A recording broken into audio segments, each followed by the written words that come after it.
Morning. Good morning, Mr. Commissioner, members. Mr. Commissioner, we're ready to proceed. Dr. Machilla is still in the hot seat under oath.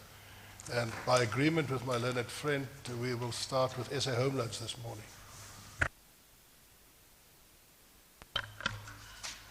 Dr. Machilla, you are still under oath?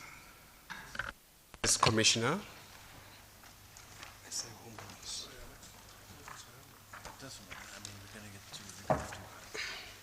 Do you have a page for it? 508.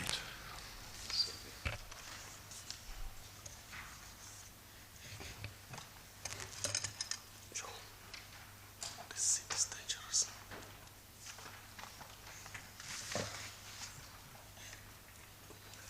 Page 176, am I correct? Yes, Commissioner. Paragraph 508, Commissioner.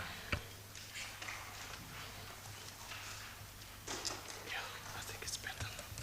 It's better.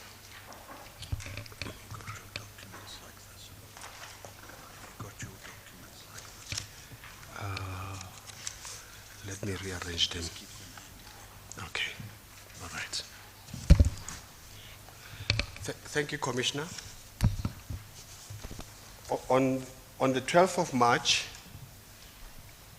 2012, I met with Mr. John Coulter, the Managing Director of JP Morgan South Africa, to discuss possible partnership between JP Morgan and the PIC in the JP Morgan SME Fund.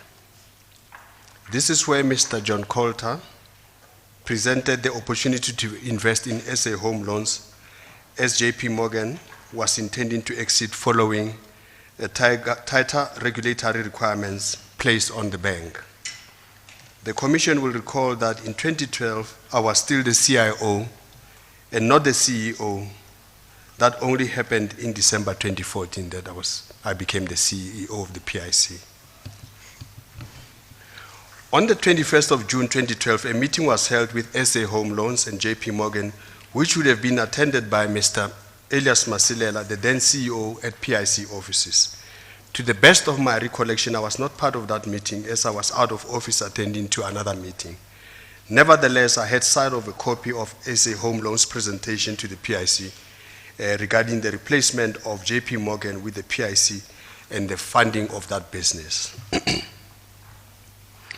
In the SA Home Loans proposal, there was no plan for transformation. In my understanding, they needed the PIC to facilitate access to GPF membership and use PICB facilitation status to get BE points. We could not allow this and did not take the proposal further until they came up with a proposal that was aligned to the PIC's transformation agenda. On the 13th of November 2013, I had another meeting with JP Morgan's John Coulter at the JPM offices. It was a seminar on JPM's SME fund. We also discussed JP Morgan exit. I think Mr. Sim Chabalala, the then Deputy CEO of Standard Bank, was invited to this meeting. In around early 2011, long before that, I met with Mr. Sikepe Maponya, Mr. Maponya, who introduced himself as a young black entrepreneur with a controlling interest in Matume Maponya Investment Holding Company, the company with interest in affordable housing, agriculture, and student accommodation. He requested the PIC to become a strategic funder in the 3 funds he was raising at the time. I told him that he cannot have exclusivity to PIC funding for his project, but that the PIC can co-finance deals that meet its investment criteria on a case-by-case basis. We met several times where he presented various proposals on student accommodation solutions in partnership with Development Bank of South Africa, DBSA. Some members of the PIC property team, myself and Mr. Maponya, visited his housing project in Sishiho, and as well as a retail shopping center in Palabora, where MMI had an interest. In early 2013, he introduced SA Home Loans and Avgri is a leading agricultural services company that was listed on the JSE. He introduced these investment opportunities. I made him aware that JP Morgan and SA Home Loans had already approached the PIC directly, and I advised him to talk directly to SA Home Loans and JP Morgan, and that if he got exclusivity on the sale of shares from JP Morgan, then the PIC will support.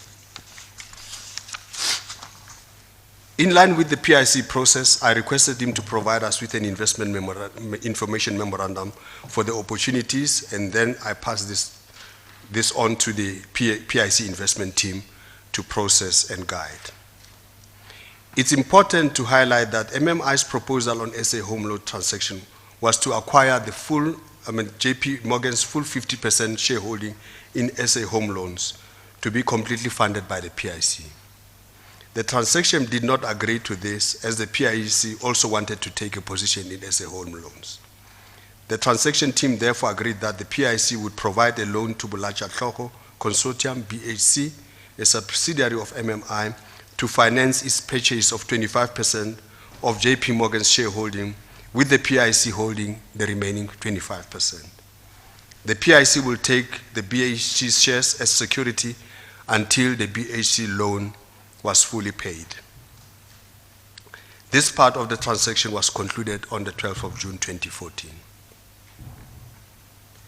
The role of BHC was to work with SA Home Loan as their BE partner in driving transformation, and most importantly to provide solutions for end-user finance to GPF members.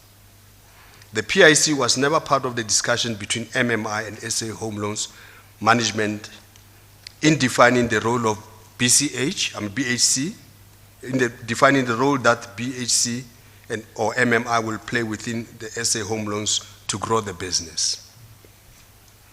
I agree with Mr.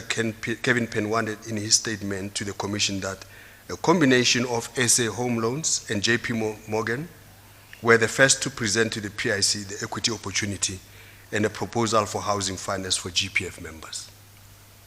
However, the PIC made it clear that at the time that it will not conclude a transaction of this nature without a BE partner.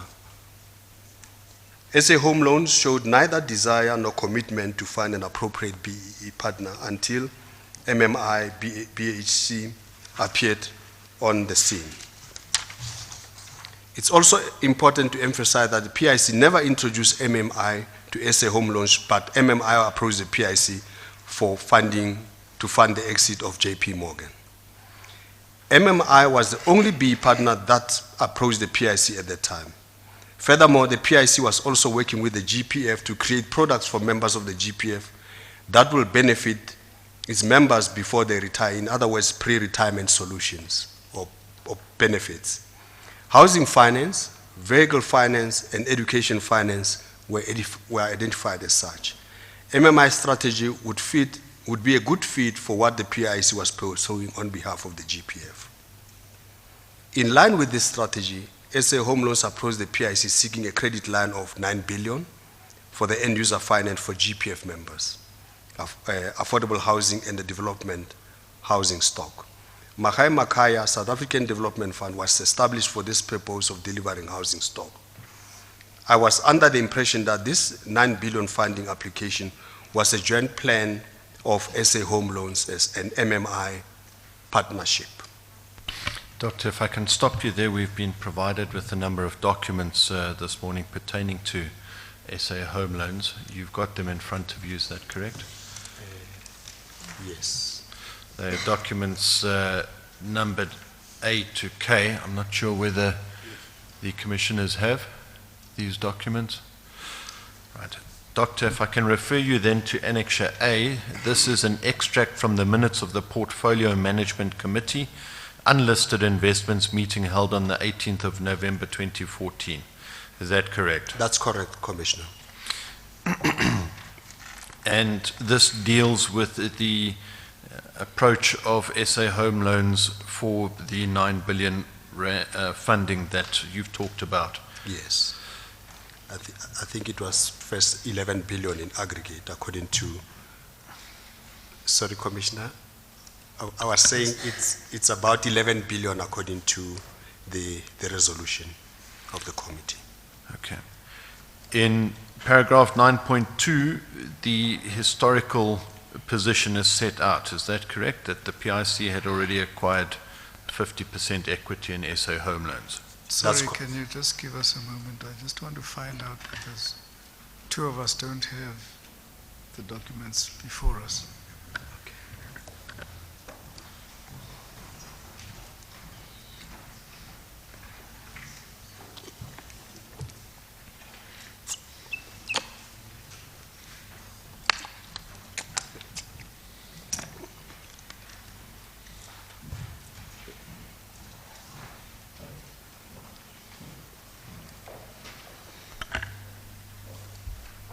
I think you may proceed in the meantime. Thank you, Mr. Commissioner. And the upshot of this particular meeting of the PMC unlisted investments is that the committee approves the SA Home Loan transaction to proceed to the due diligence phase, subject to incorporating the above mentioned request. Is that That's correct? correct. Mr. Commissioner, it must have been a misunderstanding. It was provided this morning. It was supposed to be provided to all I'm sure my colleagues got them, so they must be in the room. It will be somewhere. It will be before you soon. Thank Yes. So can I make a quick comment on it? Yeah. Commissioner, if I may, this is the first proposal for the 9 billion, but it's first 11 billion that they are requesting. And the memo simply gives a background to say we are now investors in SA Home Loans together with Bulacha Tlhogo, the MMI. And they are now, SA Home Loans is now requesting a line of credit of about 11 billion for end user financing. This is the extract of the resolution of the meeting. Sorry, just for clarity then, the request was for 11, but 9 was granted. 9 was actually drawn That's- down on that. That's correct, Commissioner. Yes. Then in Annexure B, we have a appraisal, is that correct, for SA Home Loans Pty Limited? That's correct, Commissioner. And the important part that I want to refer you to is right on the last page in paragraph 31.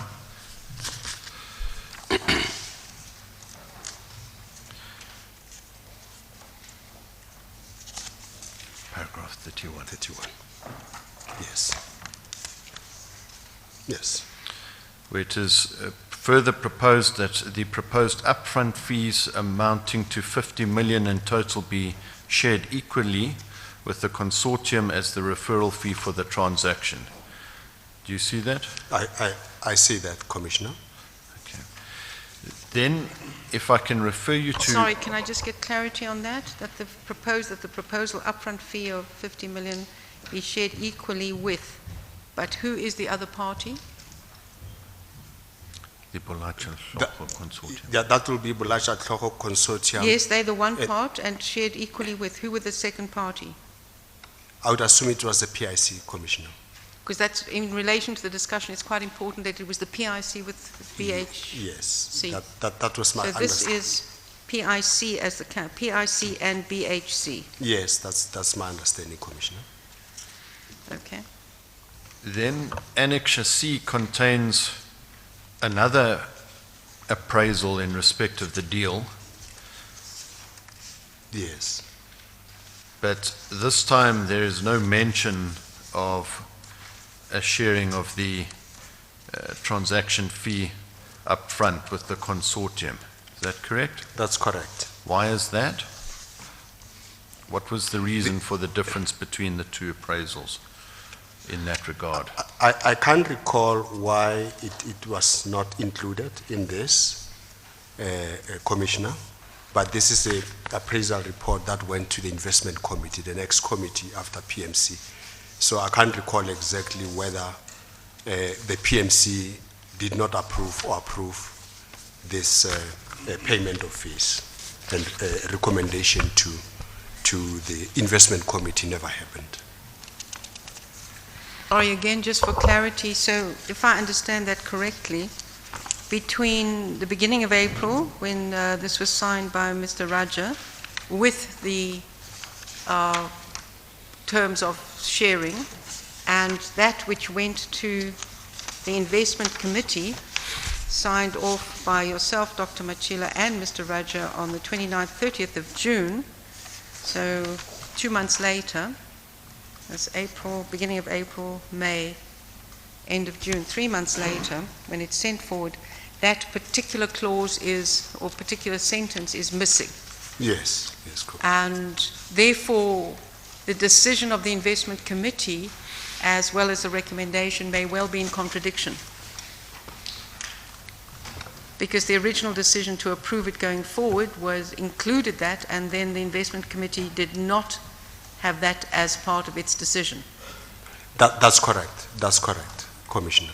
Okay. Thank you. And I think the Commissioner will see that then the investment team tries to request the investment committee to approve the fees. Later on we'll discuss that. I think it Sure, will be the next but at this Commissioner. point in time, there's no, you have no recollection of why it was left off?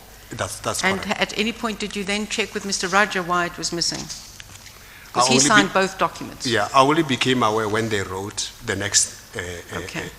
Thank you. I just wanted points of clarity. Thank you. Okay, Commissioner.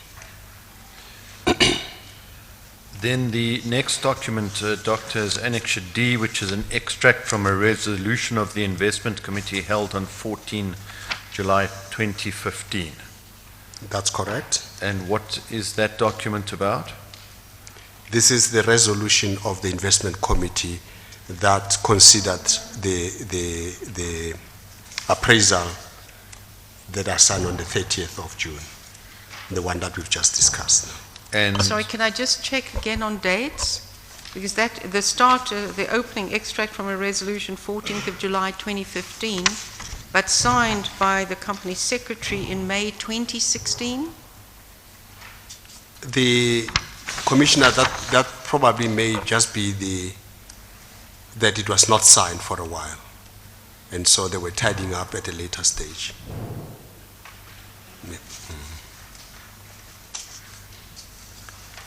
And this approves the transaction, is that correct? That's correct.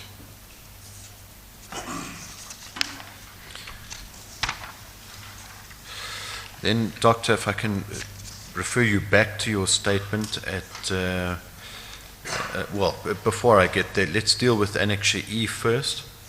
Annexure E is an extract from the Master Loan Facility Agreement concluded between the PIC and SA Home Loans in respect of this particular line of credit, is that correct? That's correct. And paragraph or clause 16.7 dealing with arranging and underwriting fees provides that SA Home Loans would pay the PIC an underwriting fee in the amount of 0.5% of the GPF facility exclusive of VAT, is that correct? That's correct. So the PIC will be paid 0.5 or 50 basis points on behalf of the GPF for this facility. Why was it 0.5% as opposed to the usual 1% or something more? I think Mr. Penwarden, in his statement to this commission, did explain that they negotiated hard. The fee was originally 1% and was negotiated down because this product was designed for members of the GPF. So the cheaper it is for SA Home Loans, the better it is because that benefit will then pass on to the members of the GPF in the form of a better interest rate or cost of funding for their mortgages. Thank you. Then if I can refer you back to your statement at paragraph 521. So 16.7, let me ask a question. Yeah. When we say the lender in this paragraph, who is that lender, is that the GPF or the PIC? What is the definition of the lender? Because we don't have the definition section of the agreement. Who is the lender? PIC is acting on behalf of the GPF in this instance. So everywhere where PIC is acting on behalf of its clients, right? The counterparty, in essence, is the client. So if PIC commits money for UIF, for example, in a loan, acting on behalf of UIF will be the lender. The only time where PIC becomes the principal or the lender is when the PIC is using the corporation's money, not assets under management. Then the lender, then wouldn't that be the GPF that gets the money, not the PIC? That's absolutely correct. Yes, Yes, because, that's what- but your advocate said the PIC gets the money. No, I don't agree with that. I would expect that this money to be flowing to the GPF All right. as Okay. as the lender. Yes. Mr. Commissioner, I meant on behalf of the GPF. I didn't mean in a principal sense. Oh, so Yeah. meaning that but you are saying the GPF must get the money? Is Yes, that indeed. what The you're saying? PIC was acting as the agent for the GPF. All right. But just to follow up, let's say MMI or, another company brought the transaction, did some work, put the parties together. Would there be another fee that party could be entitled to over and above the underwriting fee? That's the so-called facilitation fee. Yes, yes. Yeah. Yes. Or / advisory fee. Fee, Yeah. which was it fall paid. into that category Yes. of transaction or facilitation fee. Advisory fees or Yes, something like that, yes. which was paid in one small transaction somewhere, the 1.25, I think.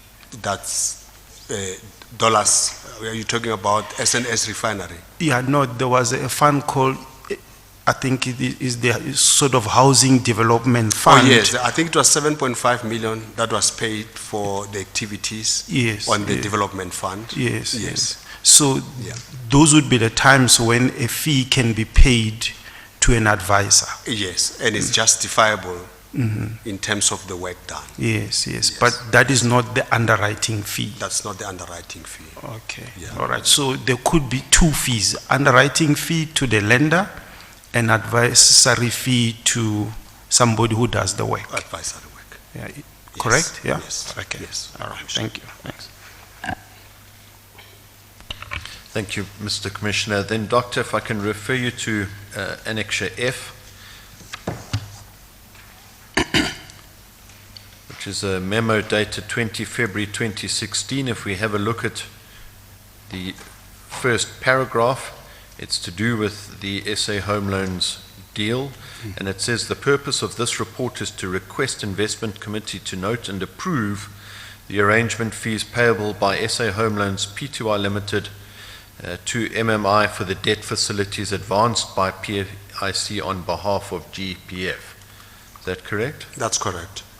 And in the paragraph 3 under the heading of discussion, it records that in terms of the agreement between SA Home Loans and the debt arranger MMI, it was agreed that SA Home Loans will pay arrangement fees of 50 basis points on the 9 billion, i.e. the total funding package excluding of the property development commitment, which amounts to 45 million, which is to be capitalized to the loan facility. You see that. I see that. Now, this memorandum was signed by you, is that correct, on the That's- second page? That's correct, yes. On the 26th of February 2016, is that right? That's correct. And you've crossed out the words approved for submission, so it reads not approved for submission.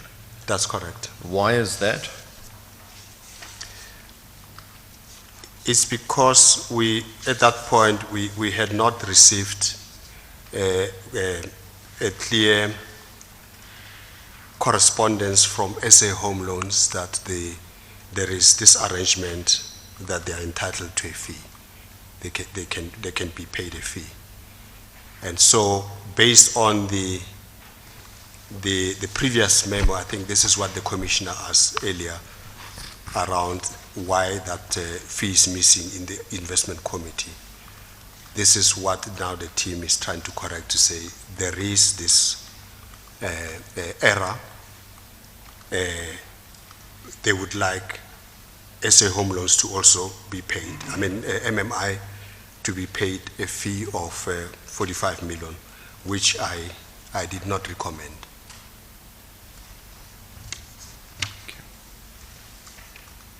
Thank you, Doctor. Then if you can read paragraph 521 of your statement. Sorry, I know we don't want to interrupt, but given this, otherwise it's going to get lost. Why did you not recommend it?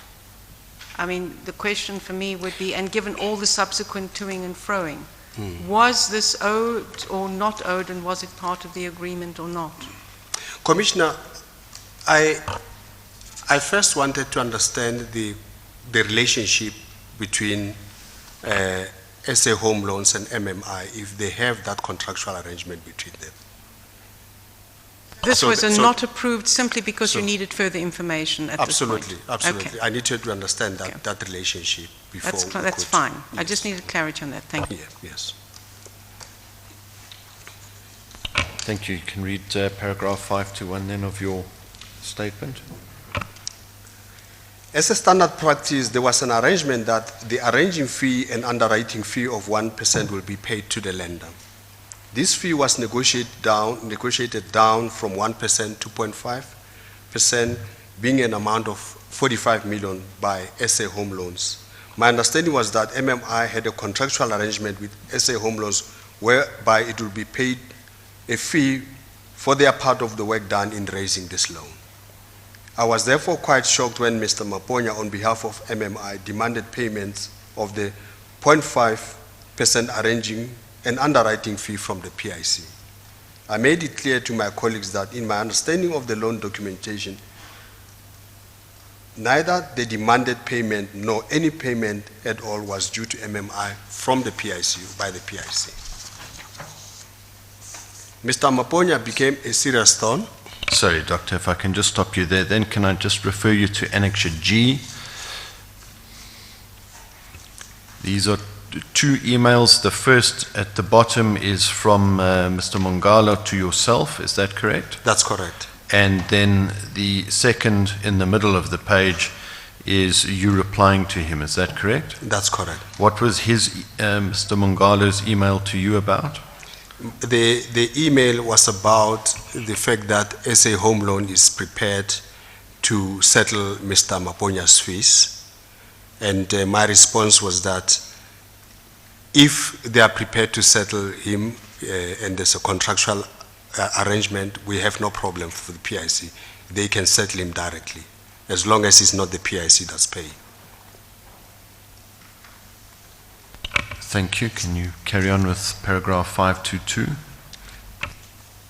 Mr. Maponya became a serious thorn in the flesh of the PIC and me personally in his misinformed but aggressive attempts to get paid.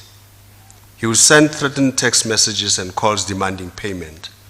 I told my colleagues that we are under no obligation to pay MMI any fees, and that if there were any monies to be paid to MMI, that was a matter between SA Home Loans and MMI. I was later told by Mr. Masageza, the PIC nominee director on the SA Home Loan Board, that SA Home Loans had in principle agreed to settle MMI's claim of 45 million directly. I was not opposed to that suggestion, but being such a large amount, I knew that certain procedures will have to be followed. In other words, SA Home Loans will have to get together sufficient board support to produce a board resolution recommending the payment and its structure, and thereafter approach its shareholders with a properly motivated request for the necessary approval of the payment and its structure. If this requirement were satisfied, the necessary legal documentation to implement them would be then concluded. Despite its willingness to do so, it was clear that SA Home Loans could not afford to pay MMI the demanded fee or any fee at all. It could not simply pay MMI the fee outright, as it would impact negatively on its equity and be unlikely to receive shareholder approval. It also could not simply pay MMI from the 9 billion loan, as it would not only substantially affect its onward lending rates to borrowers, but also negate the benefit of having received a discounted arranging and underwriting fee. As per Mr. Roy Raja's statement to this commission, various payment structures were explored. Ultimately, I was advised that this could be done in a process whereby the PIC would cede its right to payment of fees under clause 1613.2 of the master loan facility agreement to MMI, on condition that it was repaid the fee by SA Home Loans at a later stage. I was assured that by my legal team that this was legitimate and it would solve the painful Maponya problem. I must emphasize that at this point in time, I still understood the position to be that MMI had an arrangement in place with SA Home Loans to be paid a fee for the loan facility. A session letter dated 29 April 2016, which ceded the fee to MMI and which also provided for the repayment of the fee to the PIC by SA Home Loans, was then signed by me and provided to SA Home Loans. A copy of the session letter is attached and marked DD 72. DD 72 is the same as Annexure I that we've been provided with. Is that correct? That is correct. That is correct.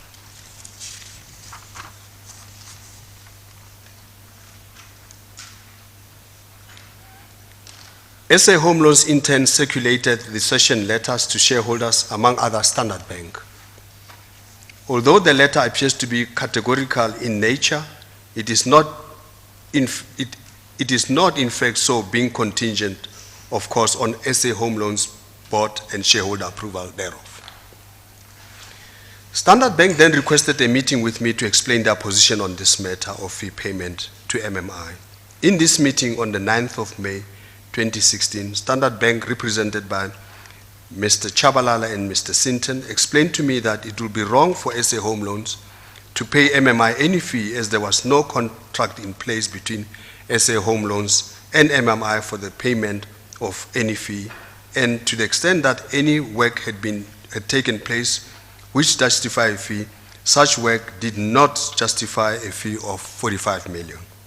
They indicated that Standard Bank would oppose a resolution from the SA Home Loan Board for payment to MMI. I immediately withdrew the session letter by written notice, and it became clear that my understanding that there was an arrangement in place between MMI and SA Home Loan for the payment of a fee to MMI in connection with the loan facility was not the correct one. A copy of the letter dated 11 May 2016 withdrawing the session is attached and marked as DD 73.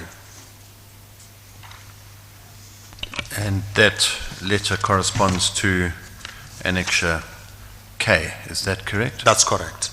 And paragraph 2 thereof, would you just read that into the record, please?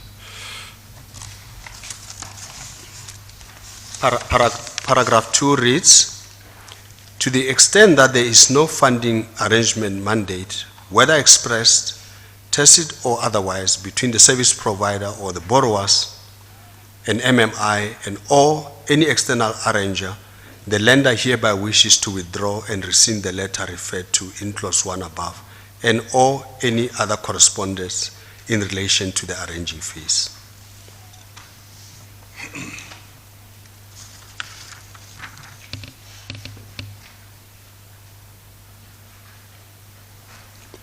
This is paragraph. You are on paragraph 530. Mr. Roy Raja, in his statement to this commission, said that Mr. Maponya told him that I agreed with Mr. Maponya that PIC could share its fee with MMI. There is no way I could have agreed to this sort of arrangement and did not do so. Ultimately, MMI was not paid a fee, and understand such is the subject of the litigation. The PIC received an application for a second line of credit of 10 billion from SA Home Loans, sometimes late 2017. This was around the same time that the new PIC bill was being debated in Parliament by the Standing Committee of Finance. On 14th November 2017, Standing Committee of Finance held public hearing on the PIC bill, and various bodies and interest groups were invited to present their input. The unions were unanimous that the PIC must provide a housing finance solution to GPF members. The PIC was then tasked by Standing Committee of Finance to design a housing product for GPF members. The PIC consulted with significant unions represented on the GPF. They all advised the PIC to create a product that aligns with the Public Sector Coordinating Bargaining Council, that is PSCBC, resolution of 2015. A copy of this resolution is attached and marked DD 74. I led the effort to create this product for members of the GPF. The Bayport Financial Services, BFS, in which the PIs hold 51% shareholding on behalf of its clients, approached the PIC to propose a solution that they have been working on since the PSCBC resolution in 2015. It was a perfect solution. The PIC insisted that the vehicle that provide all housing product will be majority owned by GPF customers in a model that is similar to a mutual mortgage bank, MMB. And Bayport Financial Services will provide management or administration services to this MMB. Fantastic solution indeed. In this solution, the service providers such as SA Home Loans will continue to service certain class of customers, while MMB will cater for a class that don't qualify in the SA Home Loans product. I explained to SA Home Loans that we cannot provide a line of 10 billion until we have resolved the Standing Committee of Finance request. We presented our solution to some unions, the Department of Public Service Administration, and the GPF itself. The GPF was not comfortable with the fact that our solutions comes with a selected service provider already. We explained to the GPF that Bayport Financial Services approached us with the best product, and that the GPF has a significant shareholding in Bayport Financial Services already. I was removed from the PIC before this matter was resolved.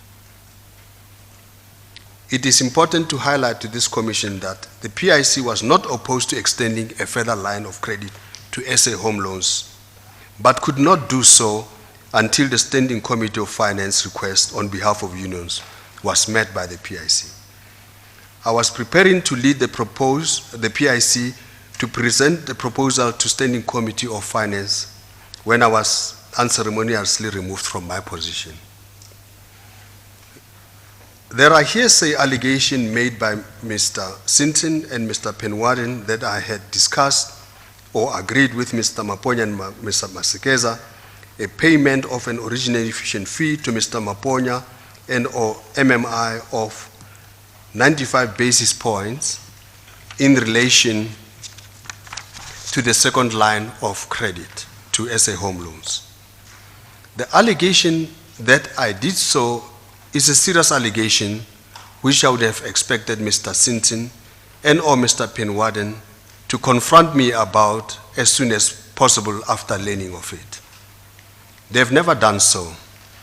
Neither did Mr. Masekesa make any mention thereof in his testimony before this commission.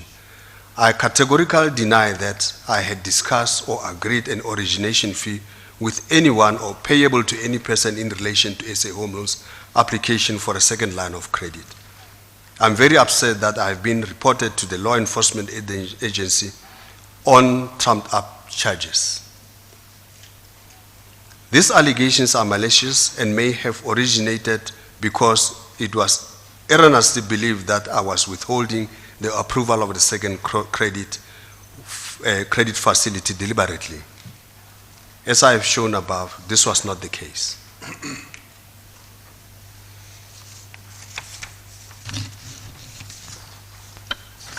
Mr. Roloff, sir, you've got any further questions now? I don't have any further questions, Mr. Commissioner. Thank you. Yes, Mr. Thank you, Mr. Commissioner. Dr. Machila, I don't want to dwell too long on this transaction, but as I understand your evidence, it was clear in your mind from the start that Maponya or any of his companies were not entitled to any fees. From the PIC, yes. Yes. And that's why you did not approve any memo or document making mention thereof. That's correct, Commissioner. And you made it clear to the Commission that in the lending agreement where it refers to as lender, that is the GEPF. Yes, that's my understanding, Commissioner. Who from the legal department advised you to sign this session agreement? The session agreement would have been drafted by legal or the investment team and approved by legal for my signature. And at that time, the head of legal was Mr. Nesane, if my memory serves me well. And can you remember that he advised you that this was in order and that you can sign it? Commissioner, normally I get a letter that is approved by Mr. Nesane. And my assumption is that once he's vetted it, which is our process, that he agrees to it. It's never necessary for him to say to me that, yes, I agree, because legal has to vet any such correspondence that I sign off on, Commissioner. And what you're in fact ceding in this document are the rights of the GEPF. In essence, the intention was to cede with an understanding that will be repaid later on. It's almost like deferring the payment to be paid later on. But the point I'm trying to make is what is ceded here are the rights of the GEPF. That's correct. And do I understand it that it was not even discussed with GEPF? It was never discussed with GEPF. As far as I know, it was never discussed with the GPF because we act on their behalf in this sort of issues. What I find very difficult to understand, Dr. Machila, is that you as the CEO of the PIC,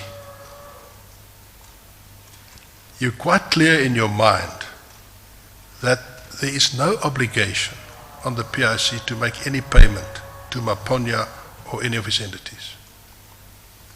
Why would you entertain the session agreement now to cede this money and get repayment later from Standard Bank? Why did you entertain that? We entertained it on the basis that there will be checks and balances. If it came as a resolution from the board and all supported by all shareholders, we wouldn't have a problem with that, with the understanding that there is such an arrangement between SA Home Loans and MMI, and they are obliged to pay them.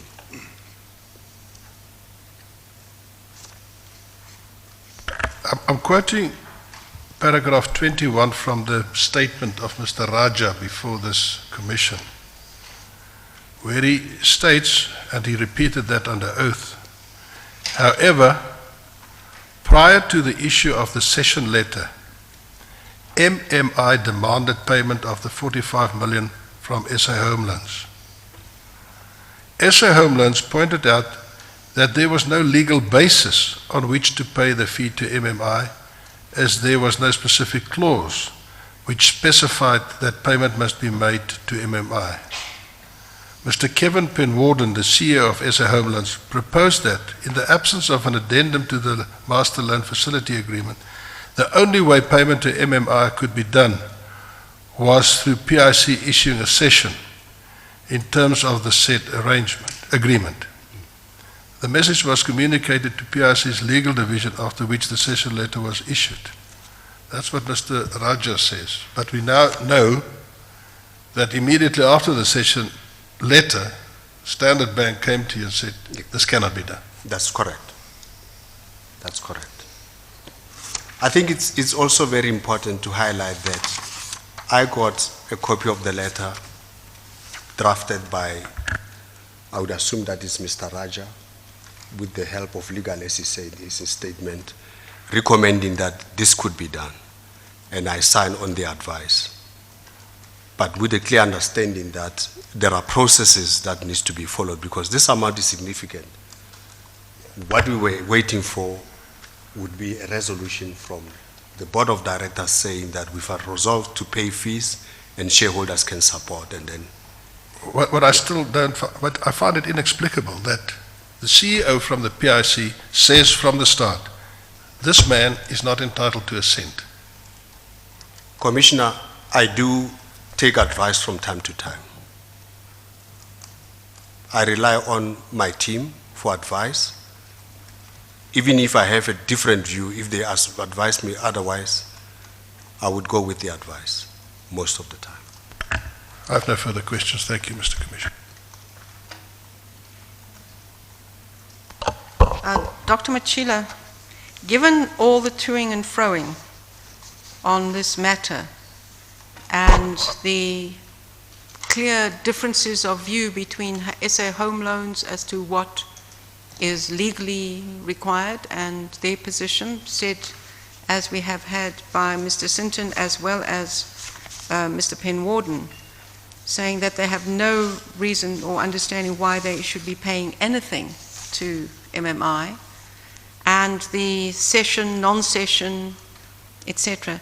Did you, before finalizing the withdrawal of the session, say, let us have a complete review of what has happened here in relation to this? We didn't do so, Commissioner. Would that We not, didn't do so. given where it's gone to, you're now in court, and this is something where, as you've indicated, you've had a relationship or an interaction from the PIC with Mr. Maponya since 2011, that is 8 years of interaction.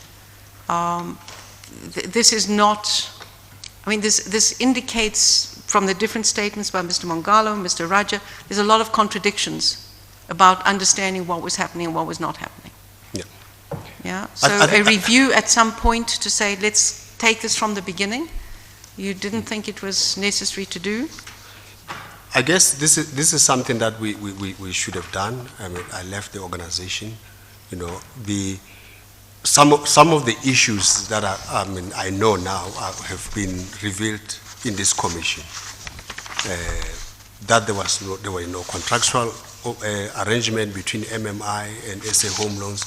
All of those things were revealed in this commission. There was never a time where I knew about all of this.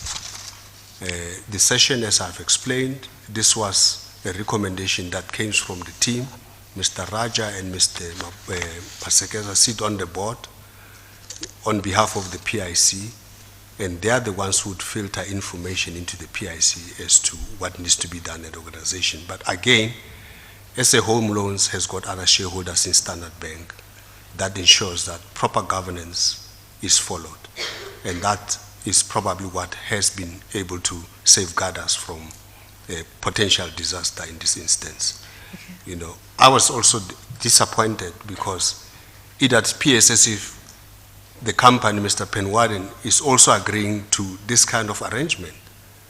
You know, the way I understand it. That's not agreed at all. It came from my colleagues that there is an agreement that the company will pay Mr. Maponya. And clearly from the evidence before this commission that was hotly contested, that both Mr. Sinton and Mr. Penwarden said that that was never on the cards and they could not do that. That's what they said to the commission. Okay, so it comes back to, we'll come back to the board members. Can I also just ask in relation to Mr. Maponya, because as at 28th of February 2019, the amount to his various companies on loan is 1.2 billion cumulative. It is the question of home loans and BHC, and the concern we had, of course, is that BHC being a subsidiary of MMI, in all the documentation that we've seen, it's used interchangeably And the comment was by Mr. Raja and others, if I recall it was Mr. Raja, that in actual fact they acted as one and the same entity, which is a concern anyway in relation to what was legally required. And obviously the Bayport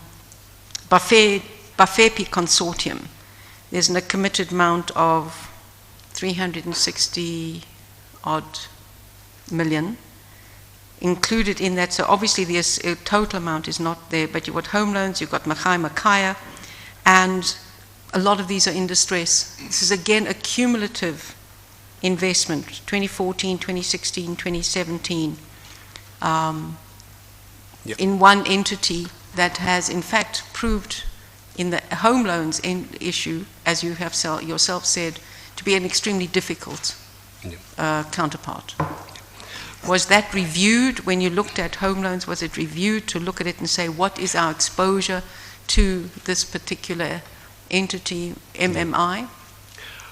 Commissioner, let me first make a correction here. SA Home Loans is not in distress. It's doing very well. There's no question that SA Home Loans is in distress. I'm Neither- saying that the questions around the MMI elements. But Commissioner, you concern. said these are in distress. They are not in distress. SA Home Loan is not in distress. Let me correct that. Bayport through Yeah. through Avgri is not in distress. Daybreak is no longer in distress. Agreed. No longer in distress. Yes. And it's a reason, Kaya? and it's because we've taken corrective action. Absolutely. Once we realized that there was a problem Yeah. with the character of Mr. Maponya. Sure, and that was very well presented to the Commission as to the measures taken and the turnaround in Daybreak. Absolutely. And Makaya? Makaya is a problem. And I think it's a problem that's been attended to as we speak. We just before I left, we had stopped any further drawdowns from Makaya or from MMI in respect of their services to Makaya, because we were worried that the amount of monies that they've drawn so far in fees are not commensurate with the performance or the assets that have been accumulated in the Makaya Development Fund. But I want to emphasize, I agree with you completely. Home loans is not in distress and agri is not in distress. That I fully agree with. Yes. Right? So there should be no confusion about that and MMI per se and the interactions between PIC, home loans and MMI. Yeah. I'd like to just move to the question of the role of Mr. Masikesa serving on the board and obviously, as we've indicated before, in your office. The statement that was presented to us by Mr. Penwarden, and we had an affidavit as well from Mr. Dlamini. You're familiar with those questions and issues? Yes, Commissioner. And what was your response to that or understanding of what was happening there? Commissioner, I think it may be necessary for Mr. Masikesa to explain themselves, because at this point it's hearsay. You know, if we're talking about the 95 basis points payment for the 10 billion additional line, I think that's what the Commissioner is wanting me to address. It's the 45 million plus the additional Yes. million that if you want to get your 10 billion through the GEPF, PIC, this money has to be paid, and the statement that was with your authority. So I understand Mr. Masikesa needs to explain these activities. I'm asking what your interpretation of it was and whether you ever spoke to Mr. Masikesa about this and using his role in your office or on a board. Yeah. And using your name. Commissioner, I'm not sure if that's the case. I mean, I think those allegations have been made here, and I've said in my statement here, I'm very disappointed that my name has been used in the manner that it has been used, you know, by both sides, of course. I'm not saying Mr. Penwarden is innocent in this, or Mr. Dlamini. I don't know the nature of discussions. I was not involved in this. I've had a meeting with Mr. Penwarden at PIC, run about, would have been July, August, I'm not quite sure. But to explain to him why the 10 billion is not being considered at this stage, because we have been tasked by Standing Committee of Finance to create this product, and we can't do any additional funding until that has been resolved.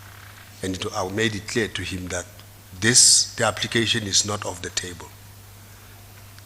You know, so that's where we are. I've never spoken to Mr. Masekeza, neither did I speak to Mr. Maponya to speak on my behalf on any matters, especially a matter of this size. You know, it's not about TSA. It has to be properly documented to say this is what's going to be done, or the request from the PIC is this and that. But at this stage, I just heard all of this in the commission through the various witnesses. If you had to look at where the matter stands, because now, as Mr. Raja said, there's a summons on the PIC and SA Home Loans, so the matter is still pending and going to court.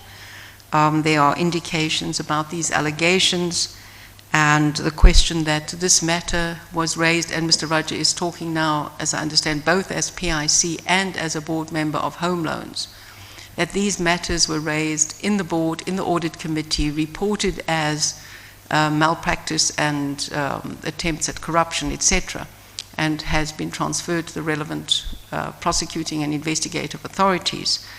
What do you think could have been done differently in the whole engagement from the outset? Because this is now 2019, and this started when, in 2014? With this question, 2014, 2015, 2016. It's a number of years that this has been ongoing for a very important question, which is housing provision. In assessing this and thinking back on it, what do you think could have been done differently in the approval processes, lines missing from investment committee decision, things of that nature? What would you tighten up? What would you have seen as a problem here, retrospectively? I think probably we were ambitious in terms of the if I can use the word jockey that we are backing. We thought they had the right pedigree to deliver on housing solutions, you know, in partnership with the PIC.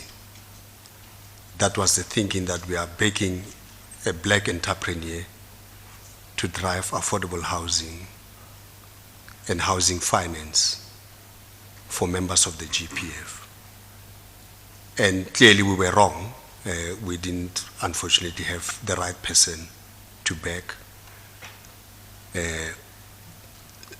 Stricter governance comes into play as well. It's something that needs to be looked at.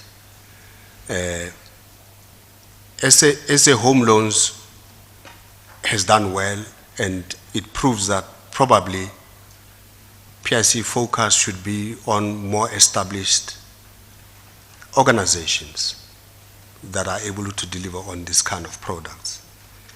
And clearly the relationship with Bayport Financial Services, I see it as a plus because it's reputable, it's done well as well.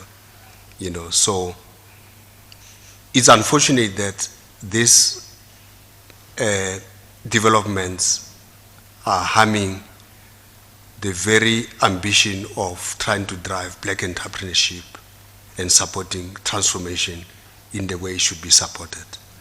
But I don't think we should necessarily, you know, dump it. It's an important idea. We can still find better entrepreneurs to deliver on this, as long as we learn and design better checks and balances to make sure that we really support the right entrepreneurs, or we partner with the right entrepreneurs. I just want to come to, there's two more points I want to make, but just going to Mr. Mongalo's statement, and I'm assuming you have had that previously. In his paragraph, he says, in May 2016, Mr. Nasani and himself had a discussion with you as the CEO, who indicated that there was a bilateral meeting with the representative of Standard Bank as shareholders in home loans, and that their understanding that there was no mandate whatsoever between SA Home Loans and MMI, and accordingly there was discomfort with the company paying the sought fees.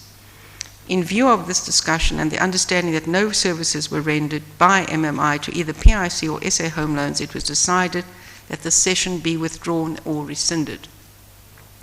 That is confirmation of the outcome of your meeting with Home Loans. That's right. Correct. With Standard Bank. With Standard Bank. With Standard Bank, as part of home loans, Yes, as investment that's home correct. loans. And in that sense, given that a week before Mr. Mongala had to draft the session letter, you know, it does not reflect well on the process within the PIC of changing. I mean, in essence, it means that there wasn't full information at the time. I think, Commissioner, probably what is missing is something that you always recommend, you know, about taking minutes or records of meetings. That's where that becomes valuable. Because I would assume that if we didn't work on verbal or hearsay, and the company has explicitly written to us to say, we are prepared to pay fees, which is a step that's missing, coming to the PIC, and then PIC responding. I don't think we would have responded differently. We would have said, yes, that's fine, let's see if other shareholders are happy, because there are other governance issues that needs to be dealt with, because the shareholders must make sure that the company is in the sound footing and it's able to deliver on value going forward. So the most important learning or an important step that needs to be fixed here is how the PIC corresponds with the underlying companies on matters that are material to the performance of the company. That's what the PIC need to tighten.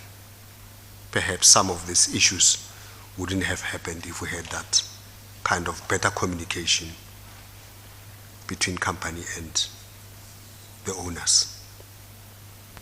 My final question relates to Bayport. It is in your list, and the question I would have, given that you said that this was the preferred choice to develop the project, why would the funding of them be in US dollars? 149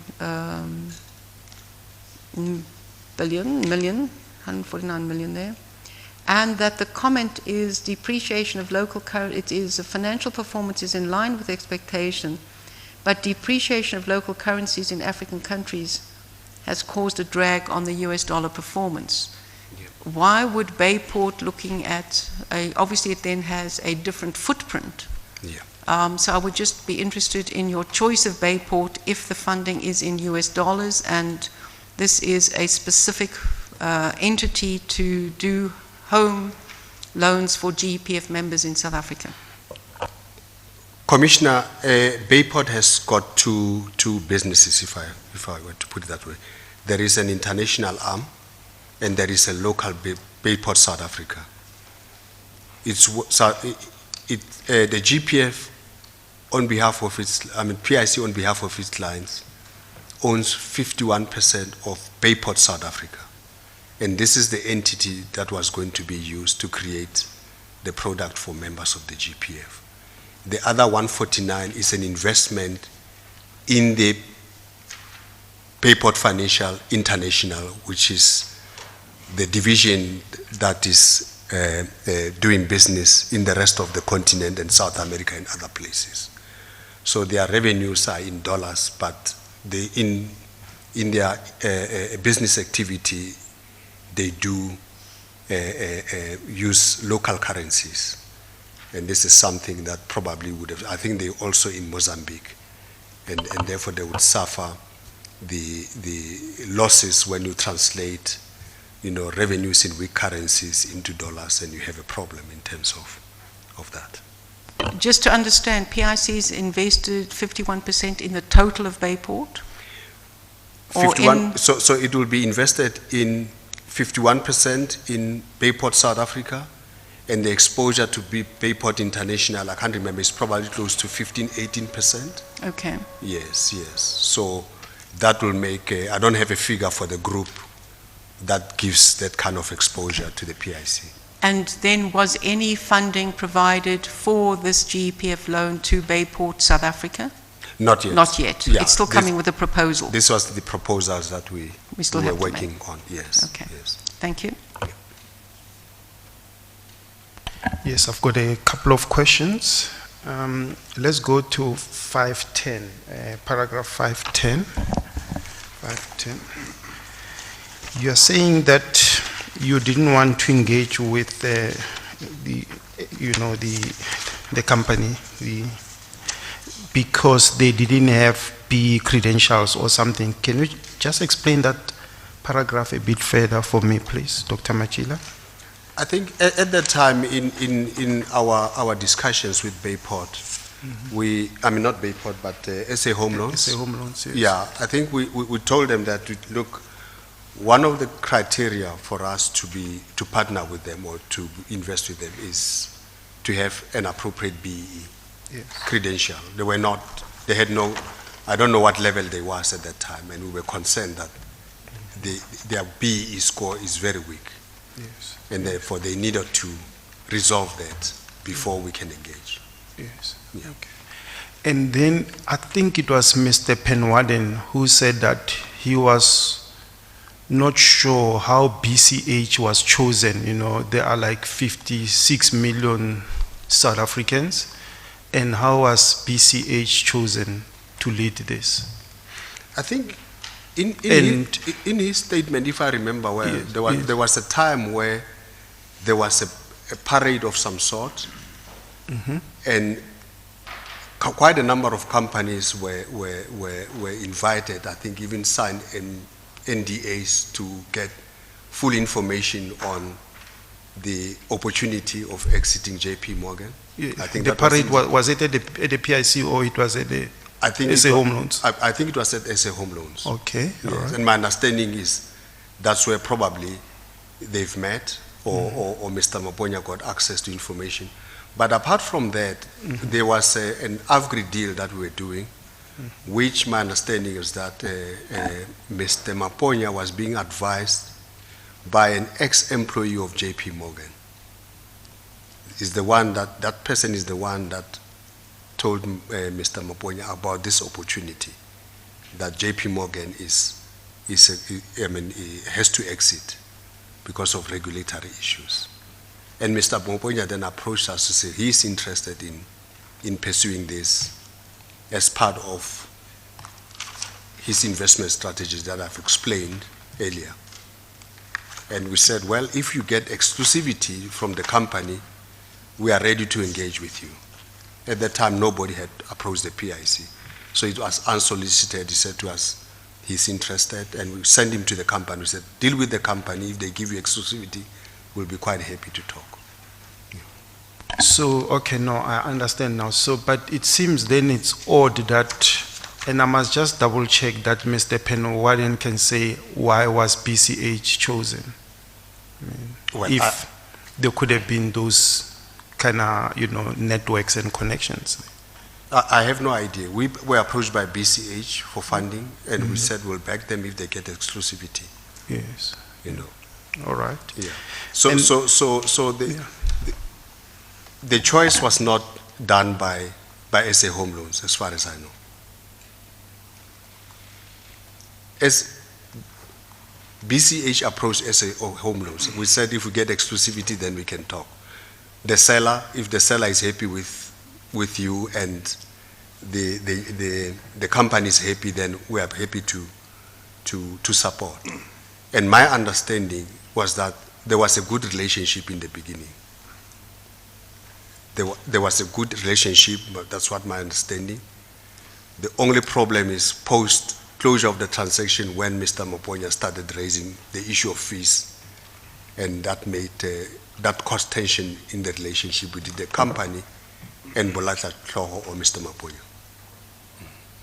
Then the next question is, I think it was Mr. Penwarden again. He said that they really wanted the PIC. They didn't see the value that BCH could add because they wanted the funding power of the PIC, and because they wanted the money, the loans, and they didn't understand what value would BCH add to that transaction.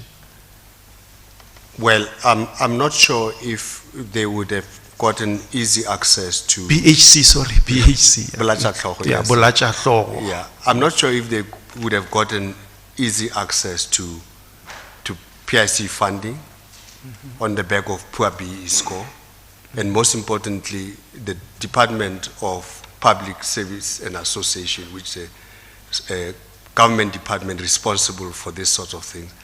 I don't think would have agreed to a company that is not in compliance with the laws in terms of BE. Okay. So tell me then. And we were not keen to use our BE facilitation status because it would look almost like fronting, assisting them to break the law. Okay, so meaning then a BHC having a stake in that company then boosts the BE credentials. Is that what acceptable in terms of the minimum requirements for doing business with government? Yeah. Okay, all right. And then the next one is on Mr. Masekese, and I think you have tried to answer it a bit, from my colleague.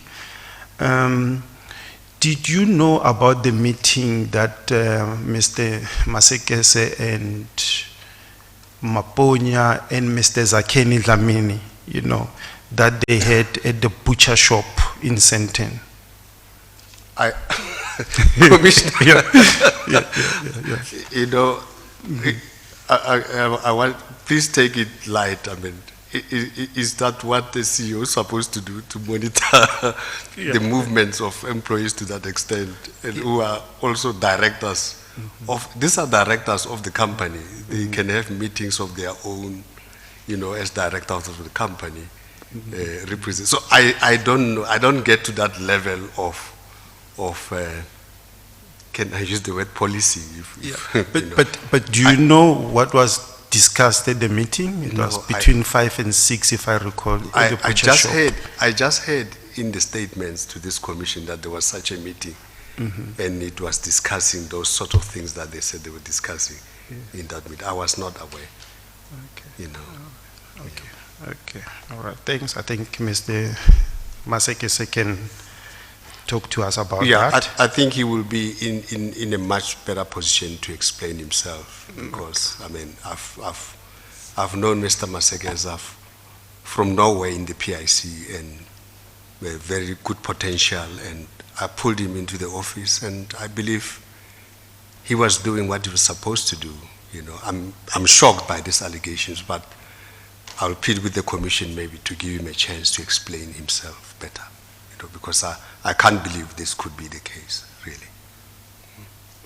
Let's go to 538, paragraph 538.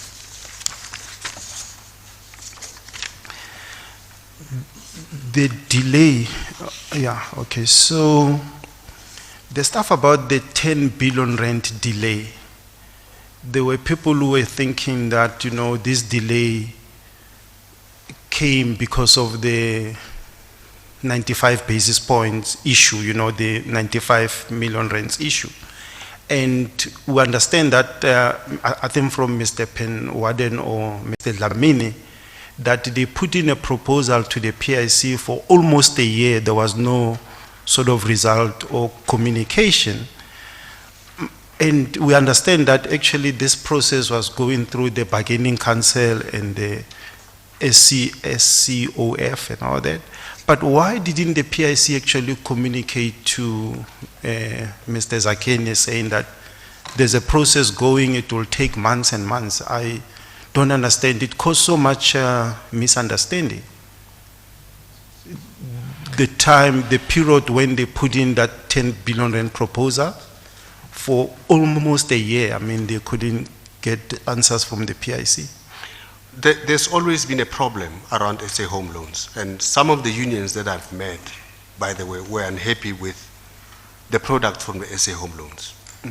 You know, and they were skeptical, and that's why they even went to an extent of saying they don't want SA home loans type solution. They want a product that must be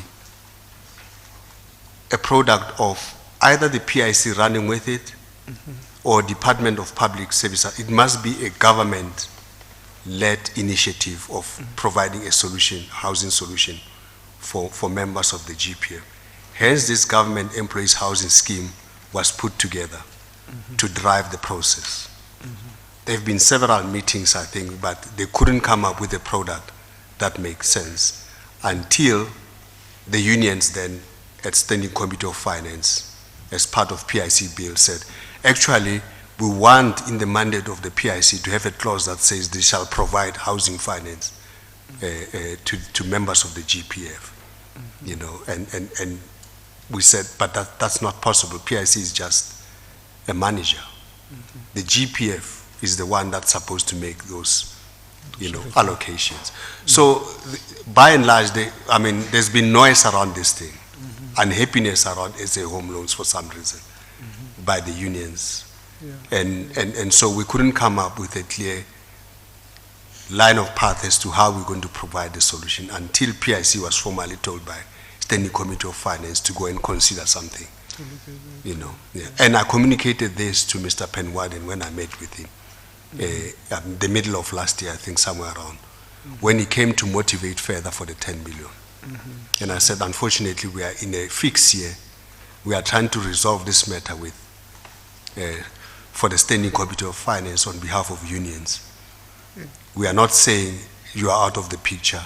We see the role that SA home loans can play, because the solution that we create, the pressure point is the lower, I would say, bracket of affordability, where there's lots of serious financial problems. Some are heavily indebted and so on and so forth. So the solution that we had to provide or create would have to deal with those complexities, financial complexities of the members of the GPF, so that we find a way of getting them into the, rehabilitate them or fix their balance sheet to a point where they are able to afford a home. So it's been complex. That's why we couldn't do this 10 billion immediately. Yeah, so are you saying you did communicate with them, with yes, Penwarden and Mr. Penwarden? I remember meeting with Mr. Penwarden. Okay, all right.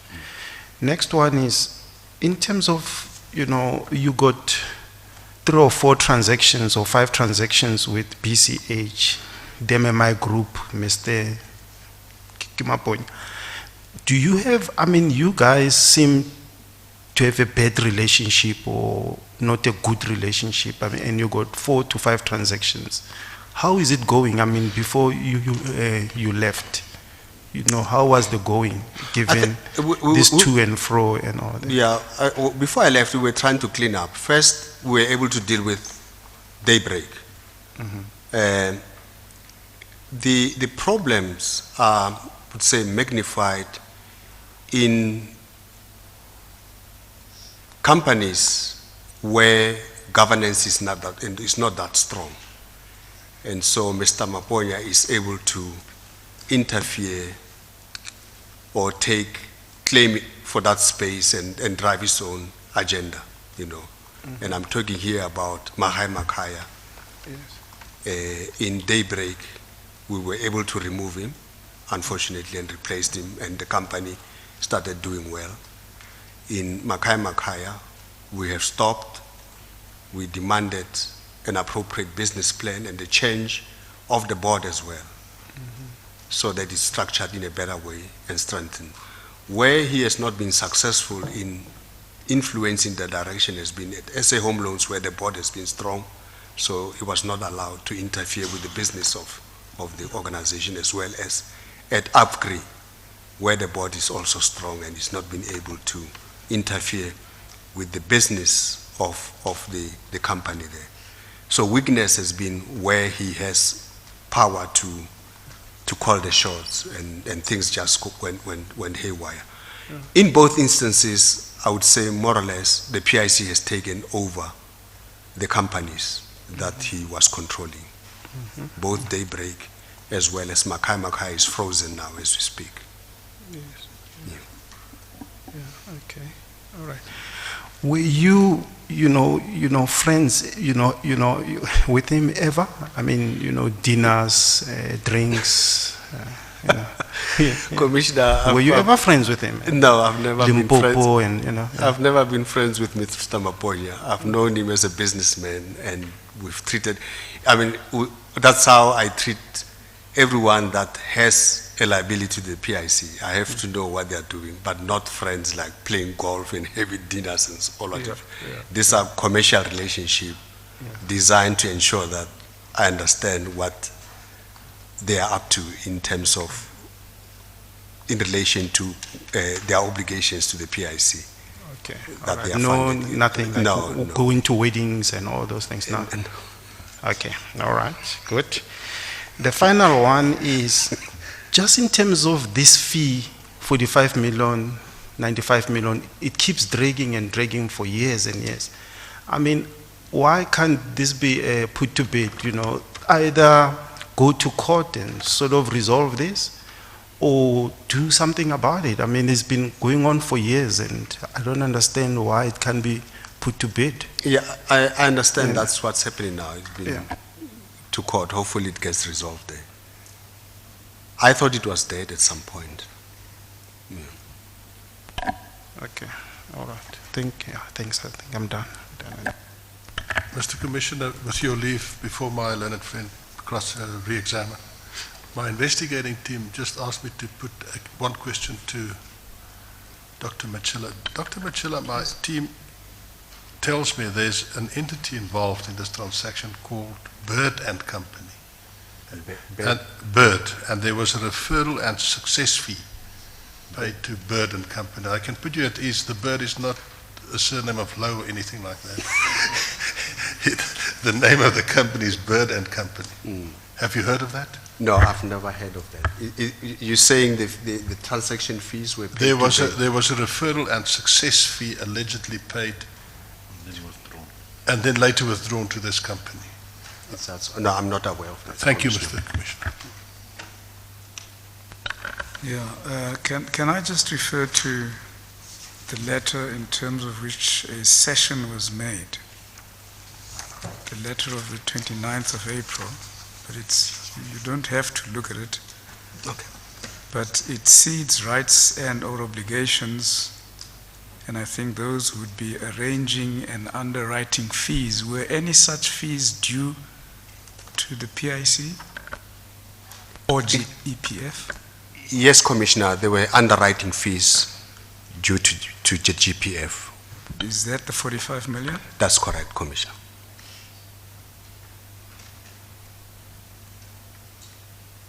The other day, I asked you a question as to whether you deny if there is any money due to MMI. And you said, if I remember correctly, that you're not denying that there might be some money. All you want is for him to account, for Mr. Maponya to account properly. Yes, I recall that, Commissioner, and we were saying that would be a contractual relationship between him and the company. Those are the entities that should be able to have, that I expect to have a relationship to justify any form of payment. And you still are of that view? I think, Commissioner, based on what I know and what we have discussed with the company and as well as other shareholders, clearly there's no money due to him. Okay. I want to refer to paragraph 513 of your statement. It appears to be an innocuous statement, but I just want to find out what you mean. You say in early 2013, he, and that's Mr. Maponya, am I correct? Sorry, Commissioner, is it 513. Oh, 513, sorry.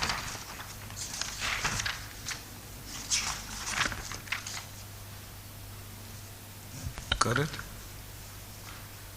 Yes, Commissioner? Is that he, Mr. Maponya? That's in early, the one that starts with early 2013? In early 2013, he, Yes, Mr. Maponya. yeah, he introduced SAHL in Agri investment opportunities. I made him aware that JPM and SAHL had approached the PIC directly and advised him to talk directly to SAHL and JPM. That's correct. If he got exclusivity on the sale of shares from JPM to PIC, then PIC will support him. Yeah. Did he Yes. have a transaction before you or No. proposal before you? There was no transaction at that stage. Why then? It was an idea. It was an and we idea. said, yeah, he had to put together an appropriate documentation for our consideration. When you said PIC will support you, were you not giving him an undertaking that you will support him? No, Commissioner. What were you doing? This should have been. This has to do with the power of the CEO. No, Commissioner. When we say support, it will be subject to many other things. Subject to due diligence, subject to internal process and approval by different committees. As the Commissioner would have seen that this went to PMC and many That's other what committees. I thought. That's what I thought should be the process, but you are giving him a commitment already. No, Commissioner. I thought the support means that we will support. Okay. In the loose sense, Commissioner. Okay. Perhaps just we should say the power of the office, the power of the office of the CEO. Yeah. And then it continues on 514 to say what we require from them to start entertaining the proposal, No, Commissioner. it was just a follow-up on what was said yesterday about the power of Dr. Dan. Yes, Mr. Rulosa. I'll change the name after Commissioner. Thank you, Mr. Commissioner. Doctor, you said that you were under the belief that the PIC did not owe MMI any monies resulting from this transaction. Is that correct? That's correct, Commissioner. And my learned friend then asked you repeatedly, why then did the PIC get involved in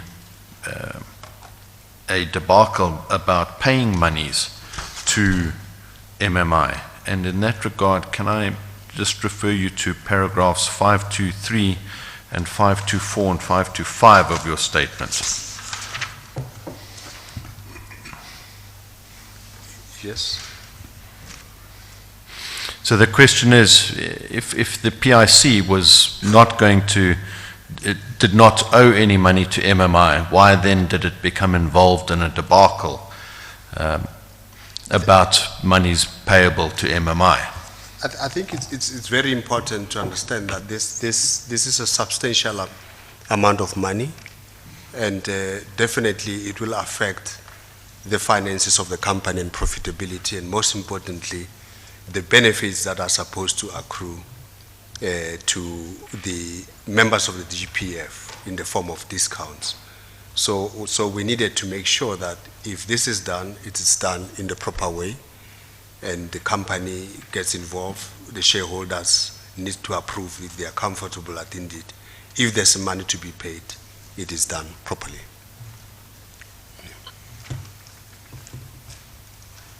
Would the SA Home Loans have been able to pay this money themselves?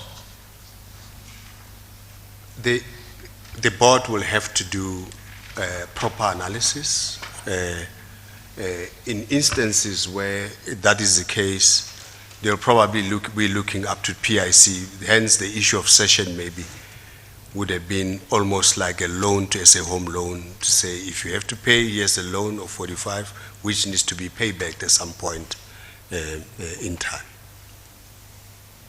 Yes, your letter of cession made it explicitly clear that the cession would have to be repaid. That's correct. So it was more of a loan. Yes, yes. I don't have any further questions, Mr. Commissioner. Yes. Just referring to paragraph 524, is it accurate to say that despite its willingness to do so, it was clear that home loans could not afford to pay? Because everything home loans has said to us is said that they did not think there was any obligation to pay and that they were not willing. Commissioner, there is nothing that shows that they were not willing from what I know, because I was told that they are prepared to pay. It's only when they came to this commission that I got to know that they were not willing to pay. There was a big issue. And So your understanding of their willingness to pay came from the two board members serving? Absolutely, and Right. saying there's a... But there had been no communication between you and Home Loans on that until the issues came up in your meeting with Mr. Chabalala and what has come before That's this correct, commission. Commissioner. So That's this correct. was your understanding at the time, Yes, Commissioner. not your understanding now? Now it's different, Commissioner. Understanding at the Certainly. time. Thank you Yes, very yes, much. yes.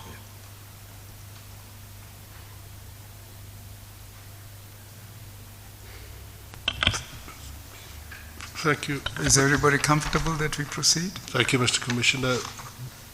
We will now proceed with VBS, and my colleague, Mr. Mohapi, will deal with that. Where's VPS? VPS.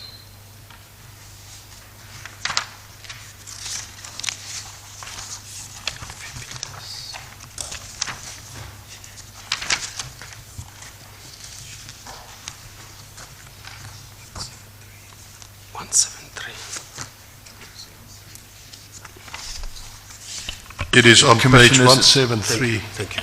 I got it.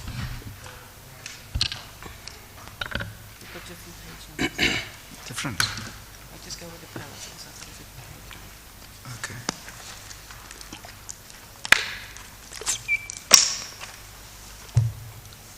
Thank you, Doctor. We're dealing with VBS Mutual Bank, page 497, paragraph 497.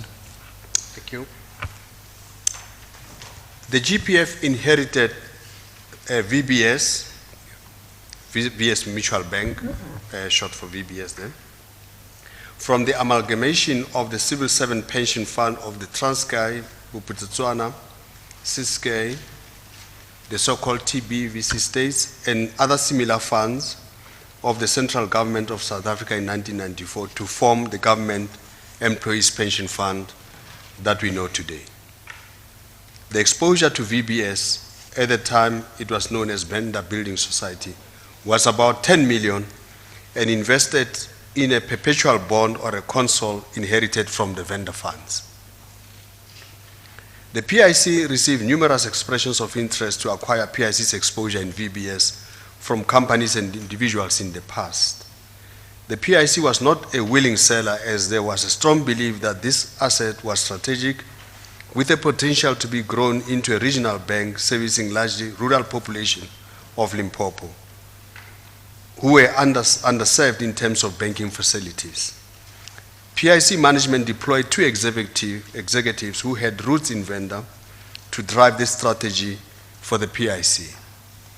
Mr. Paul Magula and Mr. Enes Nesani were approved by the Directors' Affairs Committee and subsequently the board to represent the PIC on the board of VBS.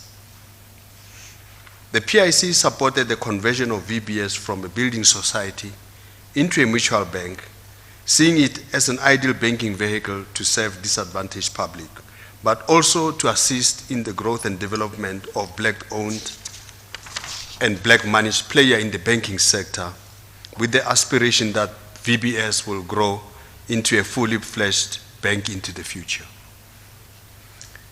The PIC was looking forward to conversion of VBS into a bank in the near future. However, when Valley Investment became the majority shareholder, the PIC vision for VBS went up in smoke. The process of the acquisition of a majority stake in VBS by Valley Investments was kept secret from the PIC. I believe this should have been either a shareholder matter or our nominee directors had an obligation to alert us to this big change in the shareholding. I only learned about it long after it was done with approvals long it was done with approvals from regulators. In other words, the entrance of the new shareholder in Velen. This again raises the question about the responsibility of nominee directors in keeping their principals informed on material matters, Commissioner. It is quite difficult to discern how highly regulated entities such as banks, in particular African Bank and now VBS, can fail so spectacularly. The reputational damage on the PIC brand has been quite severe, especially because the PIC had deployed its senior executive to safeguard its investment. The report of Advocate Terry Mutau, Senior Counsel, has revealed the role that the PIC executive played in the demise of VBS. An allegation was made by one VBS executive to another before being relayed to Advocate Terry Mutau, who, along with Wexman attorneys, authored the Great Bank Heist. The Great Bank Heist report on VBS that I accepted 5 million in cash in return for facilitating further funding for VBS. Being linked in a personal matter to the debacle that is VBS has to be the lowest of the low in allegations about my leadership at the PIC. What's more, as someone who has placed integrity above all other values, the mere suggestion that I would accept a bribe is abhorrent to me and deeply upsetting to my wife and my children. Advocate Mutau, SC, is on record as stating that, I quote, cannot make a definitive finding against me and that it warrants an investigation. I would like to state categorically here and now that I welcome any investigation regarding this sorry saga, which I consider to be hearsay based on two people who are heavily implicated in the malfeasance at VBS. I also resolutely stand by my previous statement to the press in which I stated, I emphatically reject any suggestion that I may have received 5 million to facilitate further funding for VBS Mutual Bank. The Portfolio Management Committee of the PIC turned down an application to put more money into VBS Mutual Bank 2 days before VBS was placed under curatorship. In fact, Commissioner, to be accurate, it was the investment committee of the PIC, not PMC, that did not approve the further investment into VBS. It is important to highlight that at the time when these allegations against me surfaced, one of the implicated PIC executives, Mr. Paul Magula, who was a PIC nominee on the board of VBS, was going through a disciplinary hearing at that time because of poor performance, including failure to protect the PIC investment in VBS. I strongly suspect that he was a participant in an effort to discredit me by leaking transaction information to the media, in particular Lancaster and IO Technology, in order to elicit public sympathy in his disciplinary process and to distract attention away from his own predicament.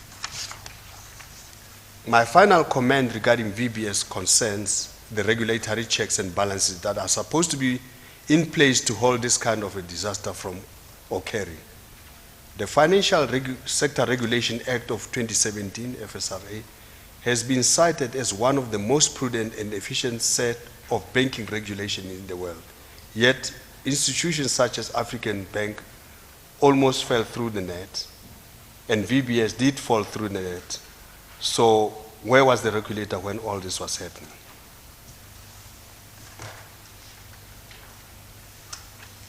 No further questions, Mr. Commissioner. Yes, Mr. Mahar. Thank you, Mr. Commissioner. No, Dr. Machila, my questions relate more to appointment of PIC employees onto investee companies, in particular Mr. Nesane and Mr. Magula.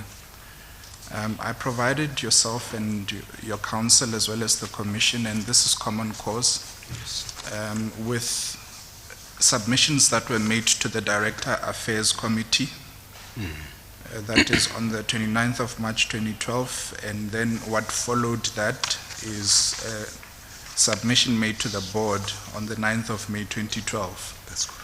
In relation to the appointment of Mr. Nesane and Mr. Magula. And I see that you were a signatory to both these, or to this submission. That's correct, Commissioner. And this was when you were still Chief Investment Officer That's correct. and Mr. Masilela CEO. Yes. Now, I just want to understand how, and you mentioned it in your statement, that both Mr. Nesane and Mr. Magula have roots in Venda. Yes. And was that the reason why they were appointed onto VBS board? That's one of the reasons, and also their experience in the financial sector that they've been exposed to. Mr. Nesane was in the Isibaya team responsible for transactions. I think he was a senior analyst at that time. And Mr. Magula also, Mr. Nesane also very senior in the legal department, supporting investments, providing legal support for investment team. So we saw them as appropriate candidates to fulfill that role on behalf of the PIC on the board of VBS. Okay. Now, Mr. Nesane and Mr. Magula, in their primary roles as under legal and risk, would the expectation or would it be foreseeable that they would have to either participate in submissions in relation to the VBS investment or to review agreements between the PIC and VBS? It would be a combination of both. In essence, if I may, we were borrowing from what's happening in private equity and trying to apply a similar model in the unlisted space. They are not different. In private equity, once a private equity investor invests, they will then deploy their people into the company, the commissioner, to drive wealth creation. This idea is not different from that. We're putting our people to drive a particular strategy, as I have explained, of growing this small bank into something significant in that area. And the convenience of putting them as originating from that area, in terms of travel and other things, that Yes. was. My question relates mostly to, well, in their primary role, Mr. Nesane would have to vet agreements that are concluded between PIC and VBS. And how is he expected to balance that against being on the board of VBS and seeing to the interests of VBS as a board member of VBS? And then Mr. Magula, on the other hand, also reviewing risk-related appraisals as against being a member of VBS. How did the PIC deal with that clear conflict? Yeah, Commissioner, it's hard to say. We're seeing what has happened now in hindsight, but at that time, quite frankly, we saw them as the most suitable. And their responsibility there was to protect the interests of the PIC. And we had assumed that that's what they were going to do. And seeing the vision that this is a company that's supposed to grow into something significant into the future, and they becoming part and parcel of that strategy and ensuring that it happens would have been enough motivation for them to drive good behavior and honesty as they discharge their responsibility on behalf of the PIC. And besides, the PIC is paying them for that. Yes. That was the thinking of honesty and integrity that will apply to any person that we put on the board of a company. Now, VBS is a relatively small investment in the PIC. We talk about the 108 million in shares. I believe those are the permanent interest-bearing shares, and the 350 revolving credit facility. So to the total of about 458 million. Now, given that, how do you again reconcile the fact that you are deploying top executives to a relatively small investment? Isn't it a concern for the PIC that they should be seeing rather to the more primary role which they should be serving as against this relatively minor investment? Commissioner, I'm sure we know the reputational risk that this minor bank has caused to the PIC and the country at large. So the bigger picture was to grow this into something significant, and deploying your best to drive that strategy, I think was a correct idea to do. But also an entity that's playing in the banking sector of the economy. And if you can understand what the activity was, you would see the social impact that was attached to its activities. And so we felt that we should deploy our best to drive the strategy of growing this to something significant. Okay. And most importantly, recognizing the reputational risk associated with a small investment, but that's really cutting across an important portion of the economy, servicing a very sensitive portion of the economy. So whose idea was it that that you deploy your best, what you regarded then as your best, Mr. Nesane and Mr. Magula? We spoke about it in general, but I believe at the time, as a CIO, I was probably at the forefront of identifying them as the best candidate to go and do the job for us. I wish you could look at us all the time, because when you look away, you're away from the mic. Okay, Commissioner. Yeah, so I'd just like us to have a look at the submission because it mentions a fundamental point that I think failed in this regard. So the submission, if we have a look at firstly to the Director Affairs Committee, it sets out the purpose and it states the following: the purpose of this memo is to request DAC, which is the Director Affairs Committee, to approve the appointment of Mr. Ernest Nesane as representative of the PIC on the board of VBS and Mr. Paul Magula as his alternate. So at that stage, they weren't that senior when they were appointed onto the board in 2012. But they've subsequently been promoted and so on. And I'm not sure whether Mr. Nesane, was Mr. Nesane then executive head? Yeah, Commissioner, they were not executives, but they were senior. Yes, in terms of their position. Yes. Yeah, they were senior.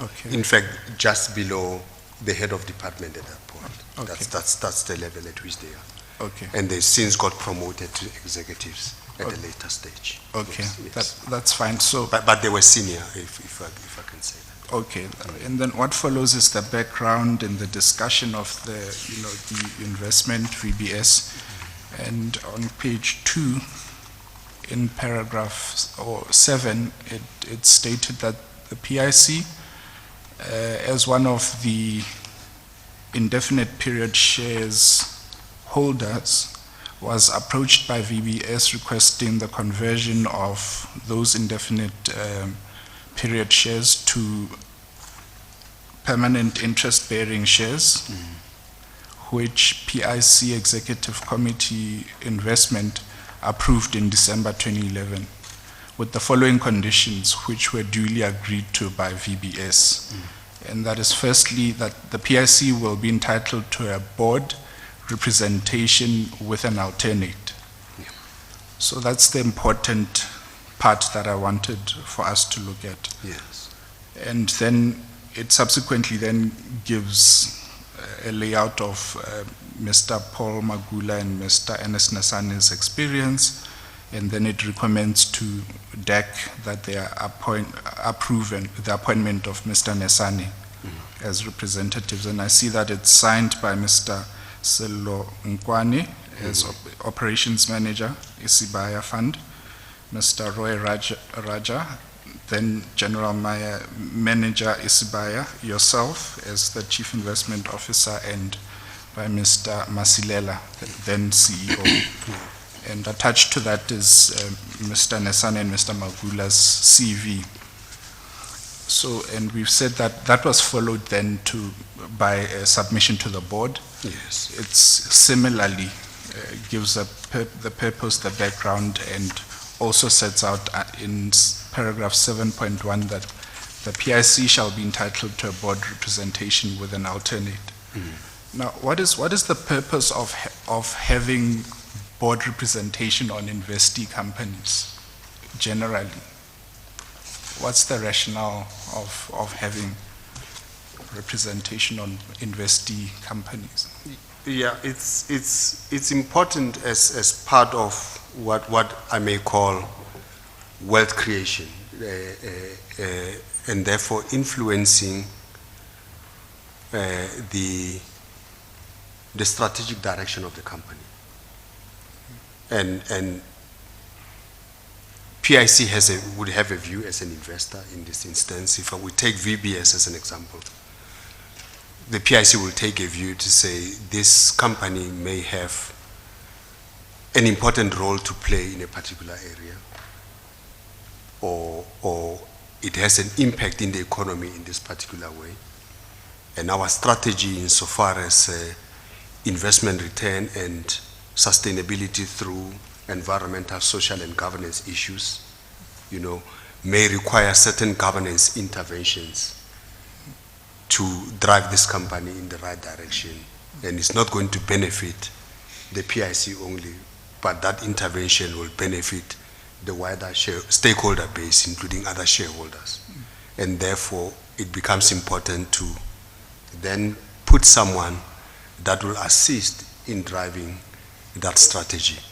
But they are not there to dictate the strategy of the PIC. They are there to act in the best interest of the company once they are on this other side. But we hope that that influence will come in one or the other, so that we are able to achieve long-term sustainability and the returns that we require. That is, in essence, what we would like to see, driving good governance, which drives better returns. So driving good governance and strategy. Is there any other expectation from the PIC with that comes with that representation? The expectation it's I mean, and I think we said this yesterday, it's on the reporting side to keep PIC informed, because a PIC employee is there on behalf of the PIC because they get paid by the PIC. The fees that they generate go straight to the PIC, not their pockets. So from time to time, they must be reminded that they are performing a certain function. That will be part and parcel of their scorecard, to ensure that they drive wealth, and therefore reporting on material issues is very critical for the organization. That's reporting to the PIC. It's important to the PIC to at least be in the know on things that will affect the PIC as a shareholder in the activities of the company.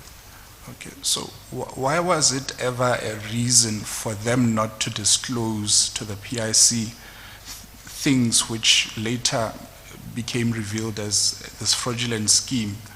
Why was it ever a reason for them to raise as an excuse that they owed fiduciary duties to VBS, given that there are two expectations, and with the agreement between the two companies, VBS and PIC, that they are there to drive strategy and to inform governance, etc., but also importantly to report back to the PIC?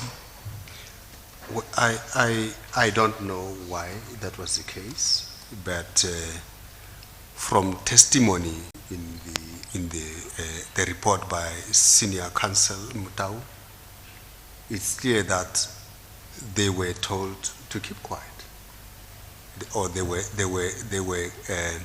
bribed to keep quiet, according to their testimony. You know.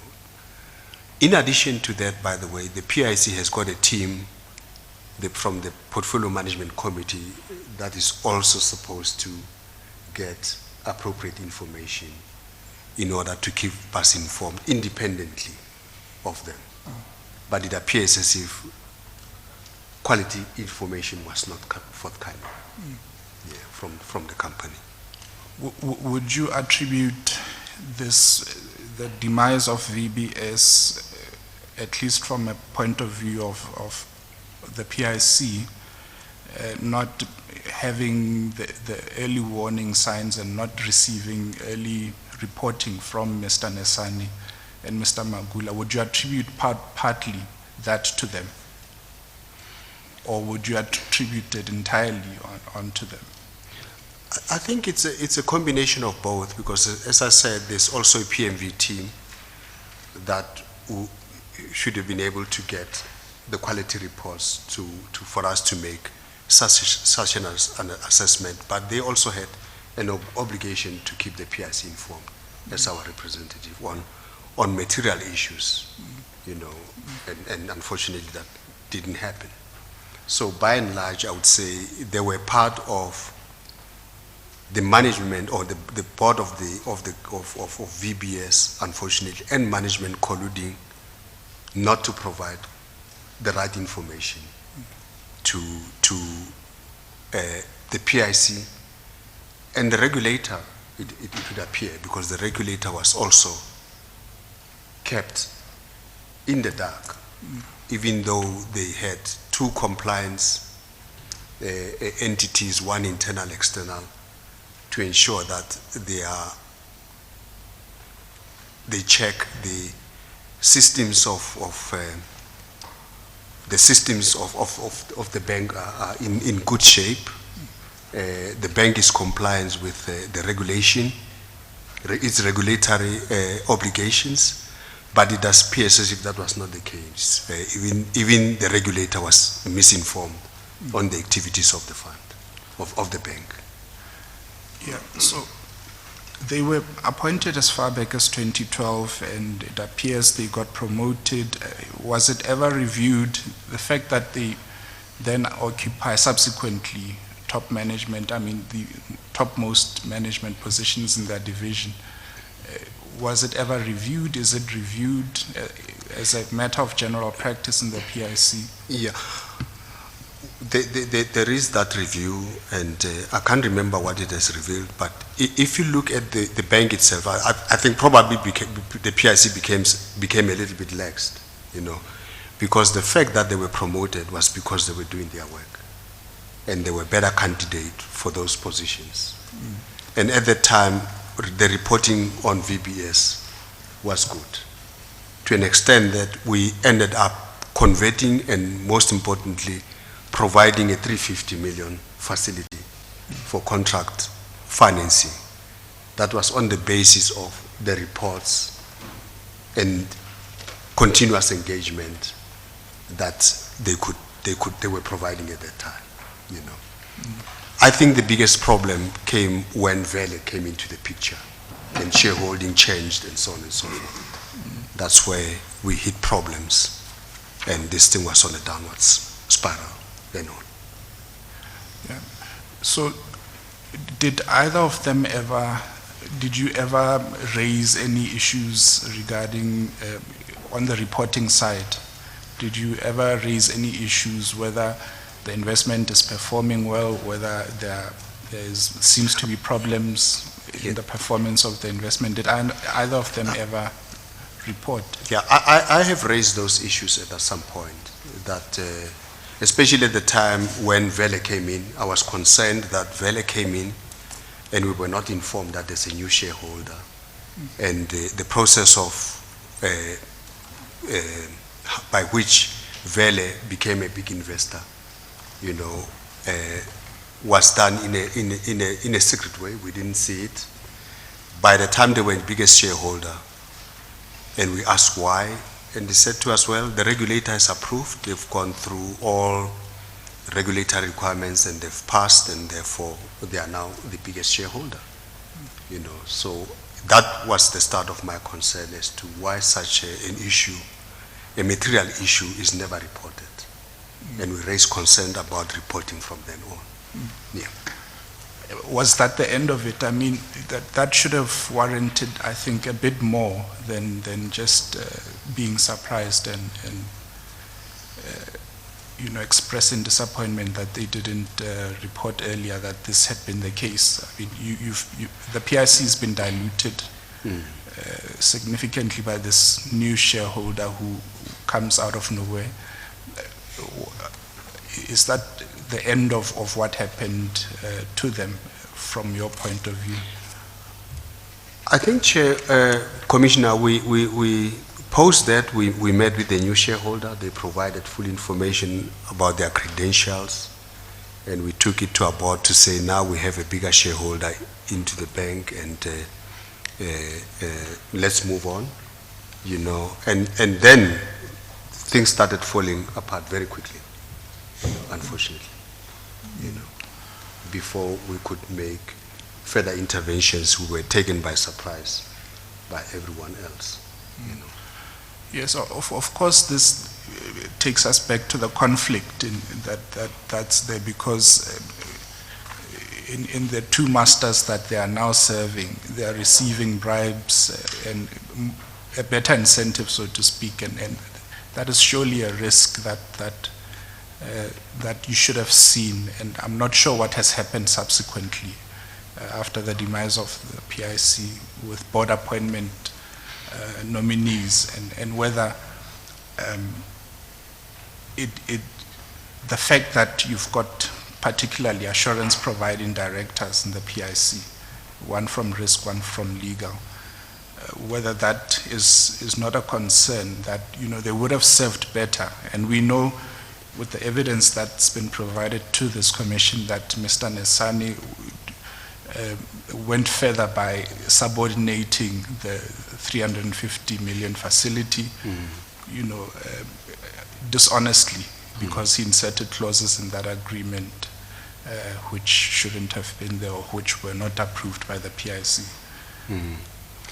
Commissioner, I accept that, but it would have been difficult. You know, if we have regulators whose job is just to check the banks on a daily basis, and they file all kinds of information called DI-900s, I think, you know, those things get filed to the, you know, to the regulator. It's one of the most regulated sector of the market. And you have auditors that are conniving with them on top of that. So the regulator is in the dark. You know, we are in the dark. I'm not sure how we would have known that there is this connivance and there is this these things that are happening within the bank. You know, I think it's almost impossible to detect that if you are not within the bank. And those who are within the bank are not telling you because they are part of the system. It would have been extremely difficult, unfortunately. Would you be prepared to take responsibility for appointing what turned out to be bad apples No. onto the VBS board? No, I think we were quite transparent in terms of who we want to appoint, and the process of appointing, moving from the PMC right up to DAC with full information about the candidates. Yeah, but given this conflict, which should have been dealt with at least within the PIC, this conflict that exists between fiduciary duties owed to a board on investee companies board, yeah, and on the other hand, duties of reporting to the PIC as a deployee. Yeah, those are matters of the board. I think we've been transparent. No one in the board said, no, we don't like this, you know, at that point. They never raised it at that point. We were all happy that these are the best candidate we have to deploy on this bank. Was it ever raised with you, this question that they owe fiduciary duties to VBS, or has it elsewhere ever been raised by board nominees of the PIC that they owe fiduciary duties, they can't report comfortably? That was normally raised by the non-executive directors that are deployed. We used to find that a lot from non-executive directors that are deployed on investee companies, but not employees.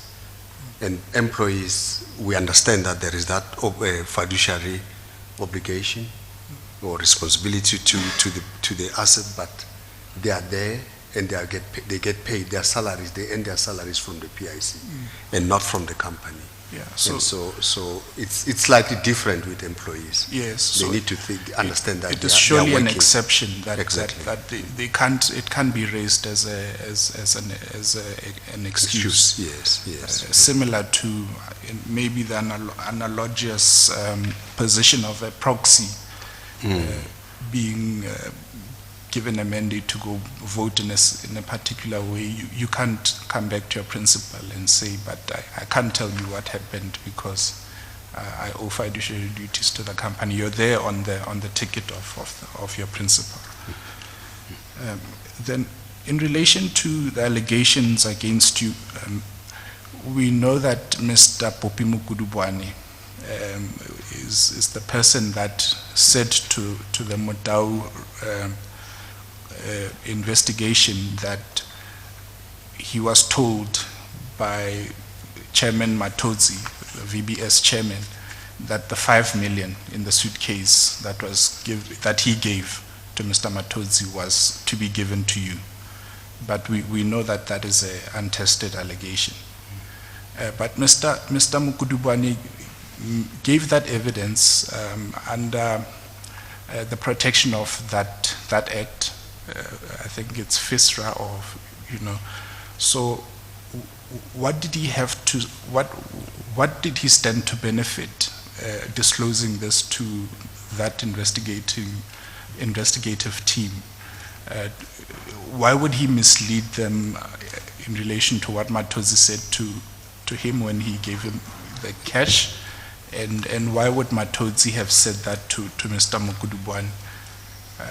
I'm just trying to find out about this allegation. Yeah. Commissioner, I don't know. I haven't met Mr. Mukudubwane. Is that Mr. Maku? I haven't even met him.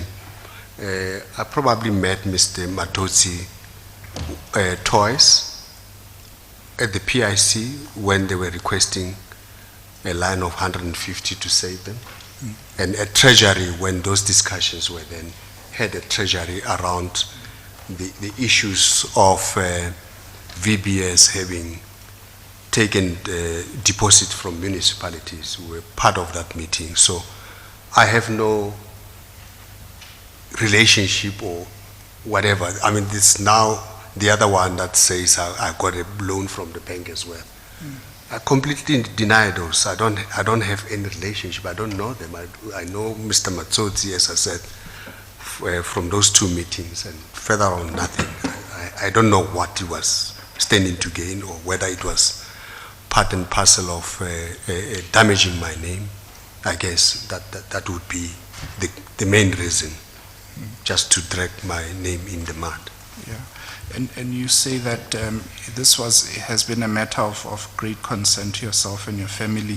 Have you considered taking any legal recourse against people? Have you reported a crime in relation to the besmirching of your name in relation to the... We are working on that. That is a process that will be dealt with after the commission. Mr. Commissioner, I have no further questions. Thank you. Dr. Machila, there are a few things that relate to, and I appreciate all the area that has been covered now, but relate to me to areas in evidence that have come before the Commission before that seem to indicate lack of information in the PIC, which I would want to just get your views on.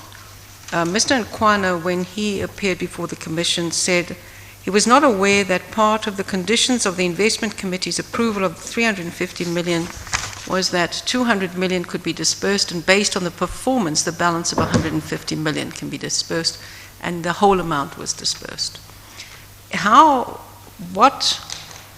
Sort of the question would be, the second part of that this point was not included in the revolving credit facility information, and he then indicated that there were 2 additional clauses added to the RCF, which were found later.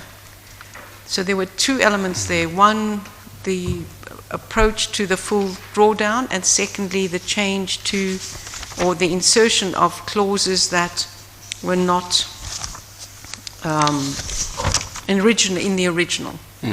And as Advocate Chaba has said, that seems to have been inserted by Mr. Nasani, fundamentally altering the positions of the PIC. Yet, you signed the RCF with those 2 clauses in June 2015. That would be one area. Were you aware that this had changed, or had you looked at this, or how did that sign-off occur? Ms. LaRocca also signed that off as a witness, even though she had been involved in drafting the matter. That would be the first question. I'm just going to put them together and then you can deal with it. We need to bear in mind that the amount of the looting, if we can just summarize that so that we just keep the context of this. The looting as identified was just about 1.9 billion rand, of which Vele and Associates were, it was estimated in the report that there were 53 people who were people of interest in this investigation. Vele and Associates was 936 million rand round figures. Ernest Nasane received 16.6 million, and Paul Magula 14.8 million, which are quite significant, both of whom confessed to acting inappropriately and receiving the bribes. So your comment on that as well. And then the third question of concern in a principal matter would be, Mr. Zonke in his statement said he was not aware that municipalities were not allowed in law to invest in a mutual bank. If you looked at the question of roles of nominees, etc., surely people authorizing funding and serving on boards should know what the rules are around the investment options, possibilities, what's allowed, what's not allowed, because that is part of their role. And then my final question is, do you have, or is there an induction process for board, people to serve on boards, whether they are employees or not? Because I think there is some contradiction between the role and fiduciary duty, whether or not a person is a PIC employee or a non-executive director.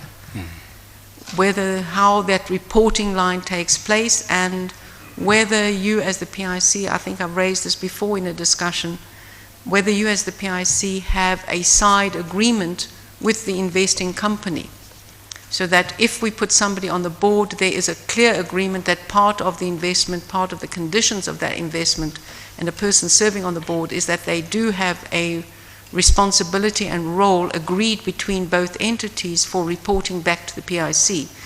Because otherwise I think that individual may well be exposed to inappropriate reporting in terms of fiduciary duty to the entity that they serve, and can in fact hide behind not reporting back to the PIC. Have you looked at that? Have that been considered by the PIC? And those would be my additional questions with this regard. Obviously, perhaps also just tell us a little bit about who Vele is, given the role that they played in the demise of this bank, as well as whether you were aware of Mr. Magula having front companies and Mr. Nesane's front company. Mr. Nesane, the information from Mr. Naidu, the Deputy Governor of the Reserve Bank, was that Mr. Nisani's front company, Makayo, is the advisor to the vendor King. Were you aware of any of these things, or when did you become aware of them? Thank you.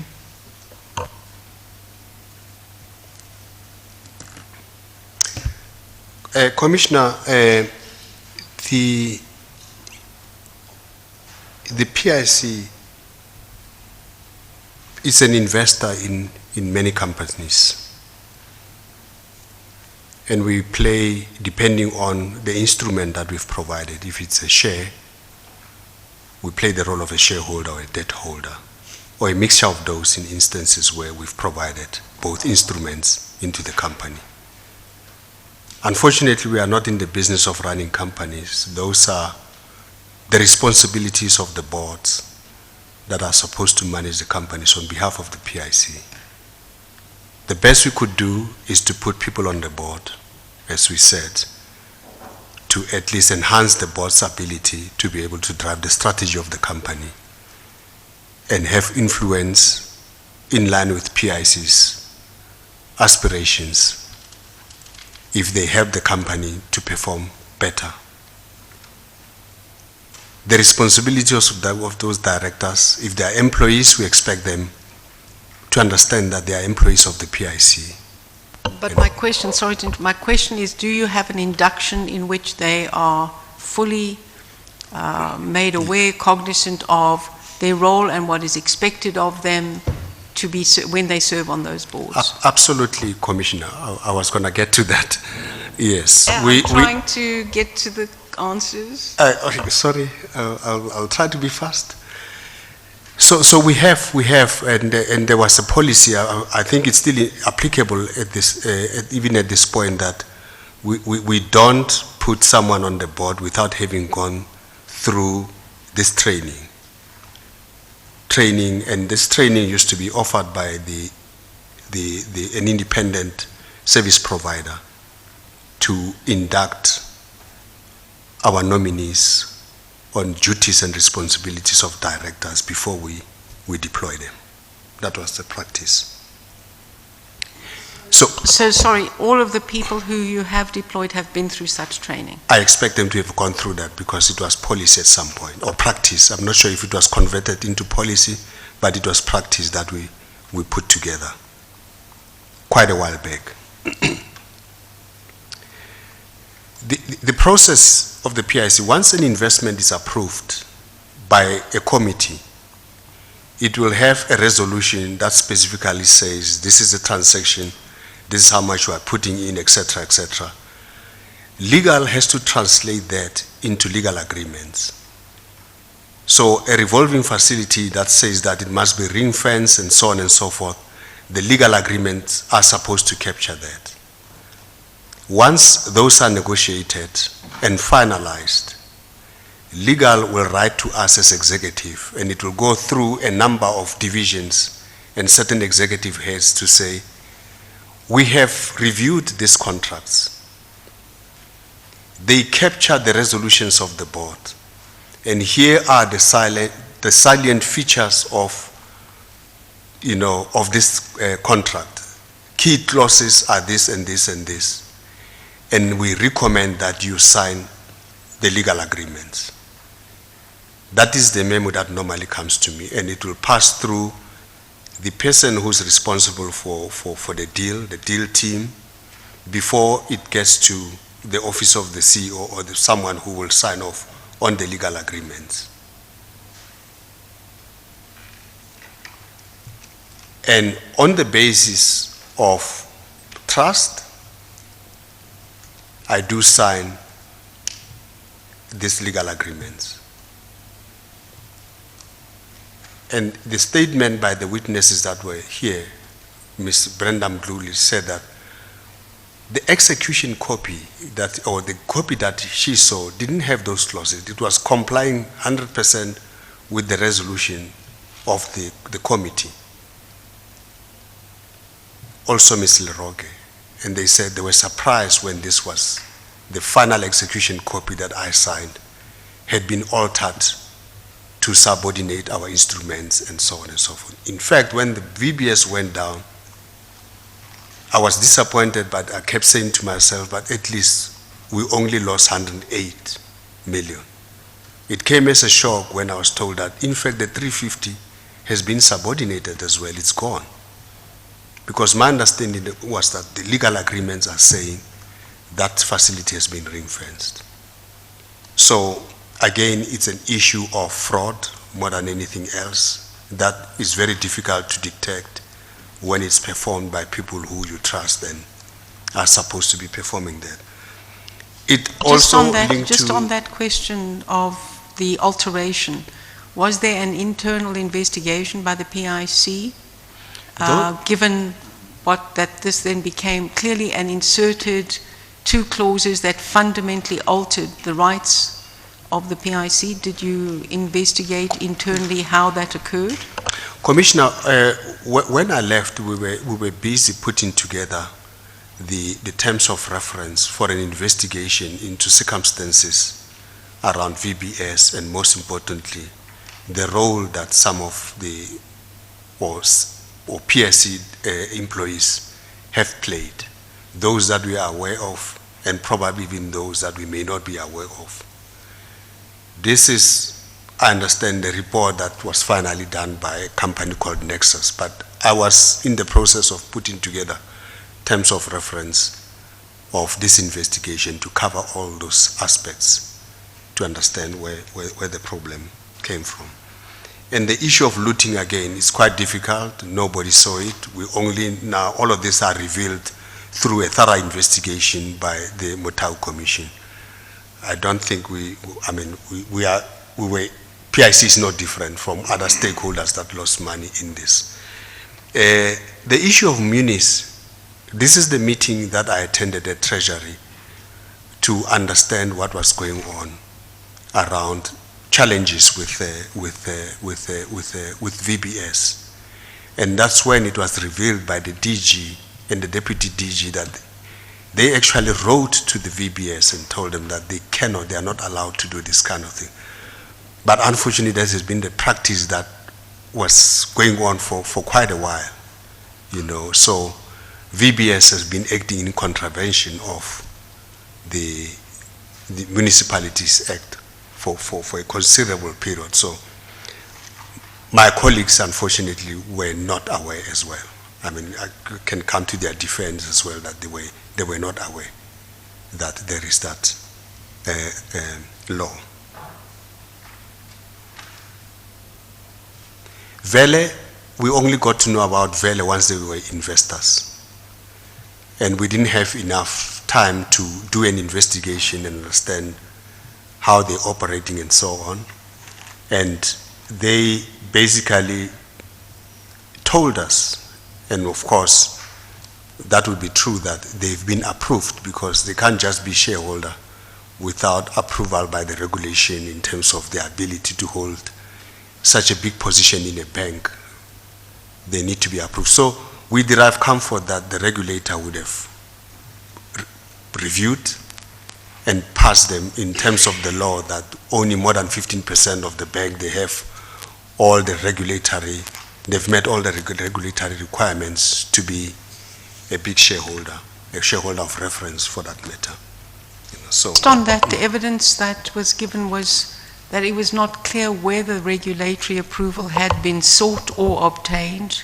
So I'm not sure whether it's correct that they had it, because the evidence that came, I think it was from Mr. LaRocca, was that we did not know whether this had been approved or that had been granted. But I would just want to understand who Vele was. Do you know who Vele was? I don't have a big understanding of who Vele Of who they was. are? No, Commissioner, I'll be lying. Okay. Perhaps, Advocate, you could just check into that so we know who Vele comprised. And perhaps just as you're answering, whether there was any attempts by the PIC to recover money from Mr. Nesane and Mr. Magula as they were PIC employees at the time? Commissioner, all these things happened in the second half of last year. And so at the time when I was saying the terms of reference of a full investigation was being done, I was shown the door, and I don't know what happened afterwards.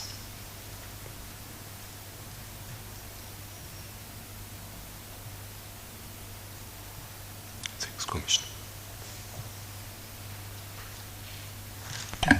I think, Commissioner, also the issue of board induction, we spoke about it briefly to say we haven't designed an appropriate SLA, you know, with the nominee directors. I think there's something that PIC has to consider.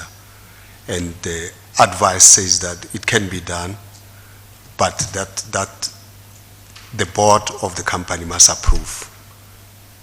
So it can be done. Thanks. I've got two questions. The first one is about putting Mr. Magula, who's part of risk, I think, and Nesani onto the VBS board. Don't you think people who do assurance at the PIC, assurance work like risk, legal probably, maybe to some extent the monitoring, PMV, don't you think they should not, don't you think they should not sit on the board of the investee companies?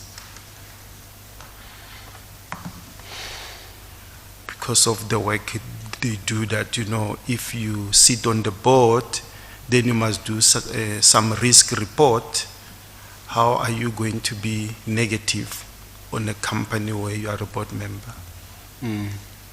I think it's something to consider, but it also depends on the person. I mean, you can put anybody, as long as they have honesty and integrity, they'll be able to deliver, I guess, you know. And for PIC as an investor, I would have thought that all my colleagues know what the bigger vision is, the role of the PIC, and their role in being directors of investing companies on behalf of the PIC as part of and parcel of their work, as opposed to driving any other agenda other than that of the PIC as employees of the PIC. But I fully agree with you. Maybe there's something that PIC must consider looking at, you know, in terms of the different departments and what role they should be playing. And even to an extent that says maybe it's not appropriate for employees to sit on boards of companies where PIC invested, maybe a consideration, and have a completely different grouping whose job is just to drive governance issues on behalf of the PIC. That may be a better construct. But then PIC will have to pay them to avoid the same conflict that once they get paid by a company, and you may have that problem again of now owing allegiance to the company as opposed to the PIC.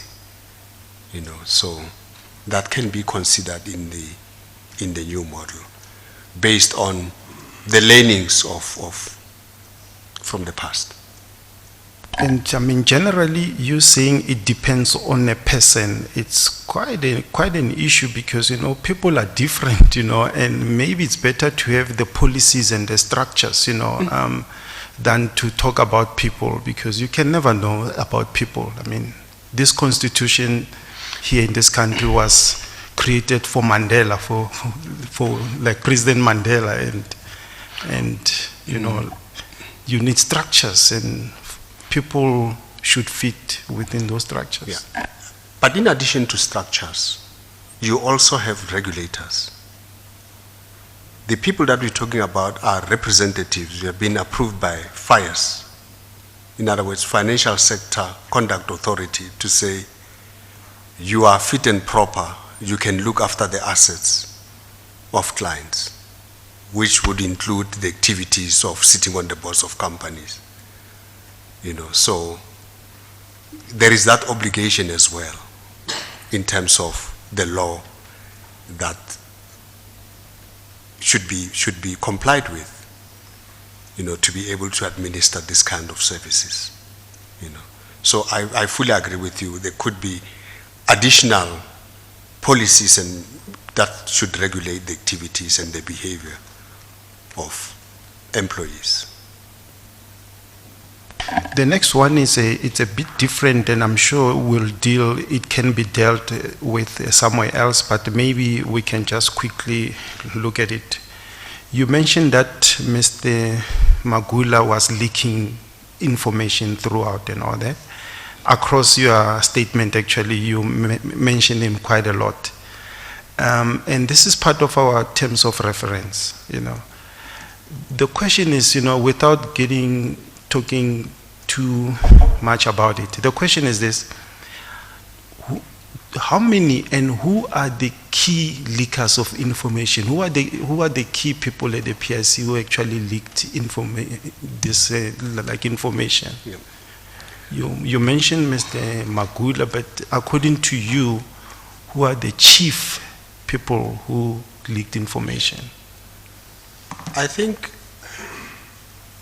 Mr. Maisela was here and indicated that he's been collecting information and passing it on to the police. Mm-hmm. We have no idea what the police are doing with that information of the PIC, sensitive information of the PIC. There was a disciplinary hearing of Ms. Matebula about leaking of board minutes, the so-called doctored minutes and so on, which found themselves in the public domain as well, for some reason, So those for me are areas in the company secretariat who are the custodians of sensitive information versus risk who also are exposed to company sensitive information around deals. So this would be the three, you say the key three people. This actually would be the areas where there's possibility of leaks. Mm-hmm. Yeah. Okay, all right, thank you.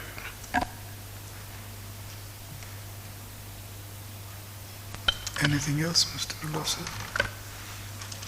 Just one further question, Mr. Commissioner. Doctor, much of this discussion is centered around conflict of interest of PIC nominee directors serving on investee companies' boards. And one can, of course, appreciate the issues that arises and brings up. But what I want to ask you is, in this particular instance of VBS, insofar as Magula and Nasani were concerned, were their actions, in your view, derived from a conflict of interest, or was it just plain dishonesty? I think it's plain dishonesty to a large extent. We have a conflict of interest policy that everyone is expected to sign off. And I'm sure, because it's done annually, they do sign it as well. And they will say, you have to list all your assets and possible areas of possible conflict and so on. And when it comes to things that you're conflicted, you have to manage that properly. So that hasn't happened in the instance of VBS, from what we know now, that there's an element of serious conflict that has led to this sort of behavior. No further questions, Mr. Commissioner. Yes. Mr. Commissioner, thank you. That's the business of the day, and your reservation expressed yesterday became true. I was too optimistic. I was hoping for a third investment, but that's how far we can go today, and I would request an adjournment till Monday at 9:30. Yes, just for everyone's information, on Monday, my colleague, Ms. Marcus, will not be here because of some commitments that she has to attend to.